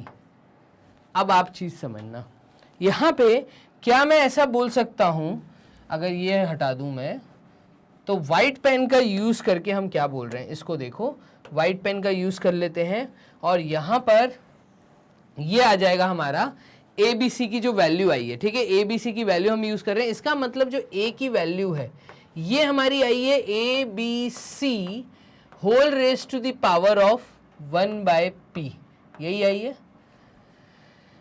b की जो वैल्यू आई है ये हमारी वैल्यू कितनी आई है, तो ये आई है a b c की पावर में 1/q आई है, और ऐसे ही हमारी जो c की वैल्यू आई है ये हमारी आई है ए बी सी की वैल्यू पावर में 1/r। ये चीज देखो, हमें ये तीन चीजें मिली। अब इन्होंने बोला है A B C P Q R हमसे पूछा। अब देखो ए बी सी, अगर मैं इन तीनों को मल्टीप्लाई कर देता हूं, अगर ए बी के साथ और सी के साथ मल्टीप्लाई हो जाता है, अगर ये तीन चीजें मल्टीप्लाई हो जाती हैं तो ये भी मल्टीप्लाई हो जाएगा। यहां पे मैं बोल सकता हूं A B C to the power of 1/p multiplied with A B C to the power of 1/q multiplied with A B C to the power of 1/r। ऐसा मैं बोल सकता हूं, ये चीज हम बोल सकते हैं। इस केस में हम ऐसा भी बोल सकते हैं कि A B C is equals to, यहां से एक ए बी सी आएगा कॉमन और पावर्स जो हैं वो ऐड हो जाएंगी, तो 1/p plus 1/q plus 1/r ये हो जाएगा। और यहां पे ए बी सी की पावर में कुछ नहीं है तो हम 1 लिख सकते हैं। अभी आपने पीछे एक्सप्रेशंस पढ़ी थी तो वहां पे आपको मैंने सिखाया था अगर बेस सेम है तो पावर इक्वल होगी। तो यहाँ पे देखो एक ब्लैंक शीट ले लेते हैं, हम ये बोल सकते हैं कि 1 की जो वैल्यू है वो 1/p plus 1/q plus 1/r होगी। और अगर यहाँ पे मैं एलसीएम लूंगा तो ये हो जाएगा PQR और ऊपर आएगा QR plus PR plus PQ which is equals to 1। ये PQR यहाँ मल्टीप्लाई हो जाएगा और ये हमारा आ जाएगा QR plus PR plus PQ। Done. और यही तो हमें निकालना था कि PQR की वैल्यू क्या होगी। देखिएगा PQR की वैल्यू क्या होगी, तो PQ plus QR plus PR, ये B option is your answer. तो देख रहे हो आप कितने क्वेश्चंस आसान होते हैं नंबर सिस्टम के अंदर, यही सवाल आप लोगों से पूछे जाते हैं। टोटल 3 क्वेश्चंस हमने यहाँ पे पिक किए, पूरी थ्योरी आपको समझाई। चलो आपकी डिमांड पे एक क्वेश्चन और पिक कर लेते हैं, ठीक है। क्वेश्चन नंबर 4 आपको क्या कह रहा है, ये कह रहा है आपको x की वैल्यू नोन है। x की वैल्यू कितनी नोन है, 2/√10 माइनस √8। आपको y की वैल्यू नोन है, कितनी नोन है, 2/√10 प्लस 2√2। आप बताओ x माइनस वाई का होल स्क्वायर क्या होगा। बहुत आसान क्वेश्चन है, अभी रैशनलाइजेशन सिखाया आपको। अगर कभी भी डिनोमिनेटर में रूट दिखता है, रूट को रिमूव करने के लिए आप रैशनलाइज कर दो, तो ये आ जाएगा 2/√10 माइनस √8 मल्टीप्लाइड विथ √10 प्लस √8, यही होगा। ऐसे ही ऊपर भी हो जाएगा √10 प्लस √8, यही होगा। इन दोनों को डिनोमिनेटर में सॉल्व करूंगा तो ये आ जाएगा 2 ब्रैकेट में √10 plus √8 upon √10 into √10 is 10 minus 8। तो इसमें नीचे आइडेंटिटी लगा रहे हैं, 10 माइनस 8 इज 2, तो ये 2 से 2 कट गया। x की वैल्यू आएगी √10 प्लस √8, यही आएगी। इसको हम एक बॉक्स में डाल देते हैं। ऐसे ही आप y की वैल्यू निकाल सकते हो, तो y की वैल्यू क्या आएगी, y की वैल्यू आएगी 2/√10 प्लस 2√2। तो यहाँ पे ये आ जाएगा √10 का स्क्वायर मतलब नीचे 10 आएगा, ठीक है। और यहाँ पे 2√2 का स्क्वायर मतलब ये आ जाएगा -4 इंटू 2 इज 8, तो 10 माइनस 8 इज अगेन 2, और ऊपर ब्रैकेट में आएगा √10 माइनस 2√2। डन। तो यहाँ पे 10 माइनस 8 इज 2 एंड 2 ये कट गया, y की वैल्यू फाइनली आ गई √10 माइनस 2√2। अब देखो x माइनस वाई का क्या मतलब है, तो x माइनस वाई का मतलब हम एक अलग कलर पेन यूज कर लेते हैं, ठीक है, सो दैट आपको ये भी बातें समझ आए। यहाँ पे x माइनस वाई का स्क्वायर, इसका मतलब क्या होता है, तो इसका मतलब होता है √10 प्लस √8, √10 प्लस √8 माइनस y की वैल्यू माइनस √10 एंड प्लस 2√2 का स्क्वायर, ठीक है। तो प्लस √10 माइनस √10 कट गया, अंदर बचा √8, ठीक है। 2√2 का मतलब क्या है, तो √8 में से एक 2√2 आ रहा है, तो यहाँ पे हम ऐसा लिख सकते हैं √8 को, कैसा, हम यहाँ पे लिख सकते हैं 2√2 प्लस 2√2 का होल स्क्वायर।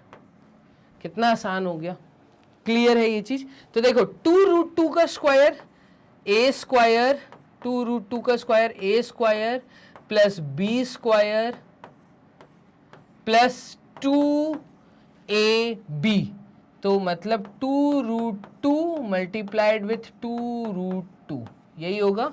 इसको सॉल्व कर लेते हैं तो ये आ जाएगा 2 इंटू 2 4, 4 इंटू 2 इज 8, 8 प्लस 8, ठीक है।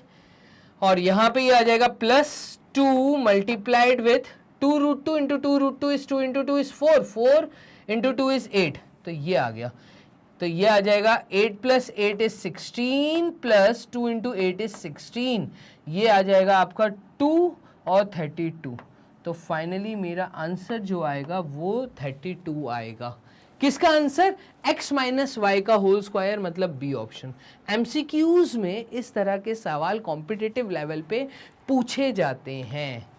ये वाला क्वेश्चन देखना, यहाँ पे क्या बोल रहा है ये, तो यहाँ पे कह रहा है अगर x की वैल्यू ये है तो आप बताइए इसकी वैल्यू क्या होगी। ये मैं आपको होमवर्क दे रहा हूँ, ठीक है। तो वन शॉट रिवीजन में लास्ट क्वेश्चन मैं आपको दे रहा हूं, आप मुझे बताइए कमेंट बॉक्स में कि x इज इक्वल टू अगर 1/2 माइनस √3 है तो इसको रैशनलाइज करो सबसे पहले तो, ठीक है। तो आपको एक x की वैल्यू मिलेगी, ठीक है। अब आपसे पूछा x³ minus 2x² minus 7x plus 10 की वैल्यू क्या होगी, इन तीनों में से आप वैल्यू बताइए। क्लियर, तो ये एक एक्सरसाइज मैं आपको करने को दे रहा हूं, मतलब एक क्वेश्चन मैं आपको दे रहा हूं। अब यहाँ पे फाइनली वन शॉट रिवीजन में मैंने आपको ये बताया कि पूरे चैप्टर के अंदर हमने क्या किया था। क्लियर, पूरे चैप्टर के अंदर हमने यही टर्म्स, यही डेफिनेशंस, इसी प्रकार के नंबर ऑफ क्वेश्चंस को हमने सॉल्व किया है, जो कि मेरे हिसाब से आपको कॉम्पिटिटिव एग्जाम के लिए बनाता है master. One shot revision watch करना मत भूलना किसी भी चैप्टर की। तो यहाँ पे फाइनली मैग्नेट ब्रेन्स के प्लेटफॉर्म पे 100% फ्री एजुकेशन के साथ कंप्लीट कोर्स अवेलेबल है, आपको तैयारी कराई जा रही है फाउंडेशन कोर्स के लिए। क्लियर, अब मैंने आपसे कहा था लास्ट में मैं आपको ये बताऊंगा कि कैसे एक अरेंज मैनर में वॉच करना है। तो मैं आपको बताऊं मैग्नेट ब्रेन्स अकेला एक ऐसा प्लेटफॉर्म है जो कि magnetbrains.com वेबसाइट के थ्रू आपको कंप्लीट अरेंज मैनर में सारे वीडियोस प्रोवाइड करता है। एक अकेला ऐसा चैनल जहां पे 100% फ्री एजुकेशन है, किसी तरह का सब्सक्रिप्शन फीस भी आपको नहीं देना। वॉच 100% फ्री एजुकेशन, कुछ खरीदने वाली चीज नहीं है, सब आपके फायदेमंद की चीज है। किसी तरह का कोई कूपन कोड अप्लाई नहीं करना आप लोगों को, किसी दूसरी वेबसाइट के थ्रू या कहीं से आपको मूव करने की जरूरत नहीं। सिंपल मैग्नेट ब्रेन्स के प्लेटफॉर्म के थ्रू आप घर बैठे तैयारी कर सकते हैं, 100% फ्री एजुकेशन ले सकते हैं। वीडियो को लाइक करना मत भूलो, कृपया अगर इसको शेयर करते रहिए, सब तक ये 100% फ्री एजुकेशन पहुंचाइए। क्लियर है ये चीज। तो यहाँ पे मैग्नेट ब्रेन्स आपको अवेलेबल है आपके मोबाइल ऐप के पे भी, मतलब आप एप्लीकेशन भी डाउनलोड कर सकते हैं प्ले स्टोर पे जाके, आप वेबसाइट से अपने लैपटॉप से घर पे अपने समय के अंदर आप रह के पढ़ाई कर सकते हैं। तो आपको मैग्नेट ब्रेन्स सारे तरीके से अवेलेबल है, आपके 24/7 मैग्नेट ब्रेन्स की पूरी टीम आपके साथ जुड़ के काम कर रही है। Magnet brains IIT JEE channel जो आप लोग वॉच कर रहे हैं, लाइक करिए, सब्सक्राइब करिए और शेयर करते रहिए। चलिए, तो यहाँ पे 100% फ्री एजुकेशन में मैं आप लोगों से विदाई लेता हूँ। मतलब यहाँ पे मैग्नेट ब्रेन्स के प्लेटफॉर्म पे वन शॉट रिवीजन कंप्लीट। मिलते हैं नेक्स्ट चैप्टर के वन शॉट रिवीजन में, तब तक के लिए अपना ध्यान रखो। Bye and take care.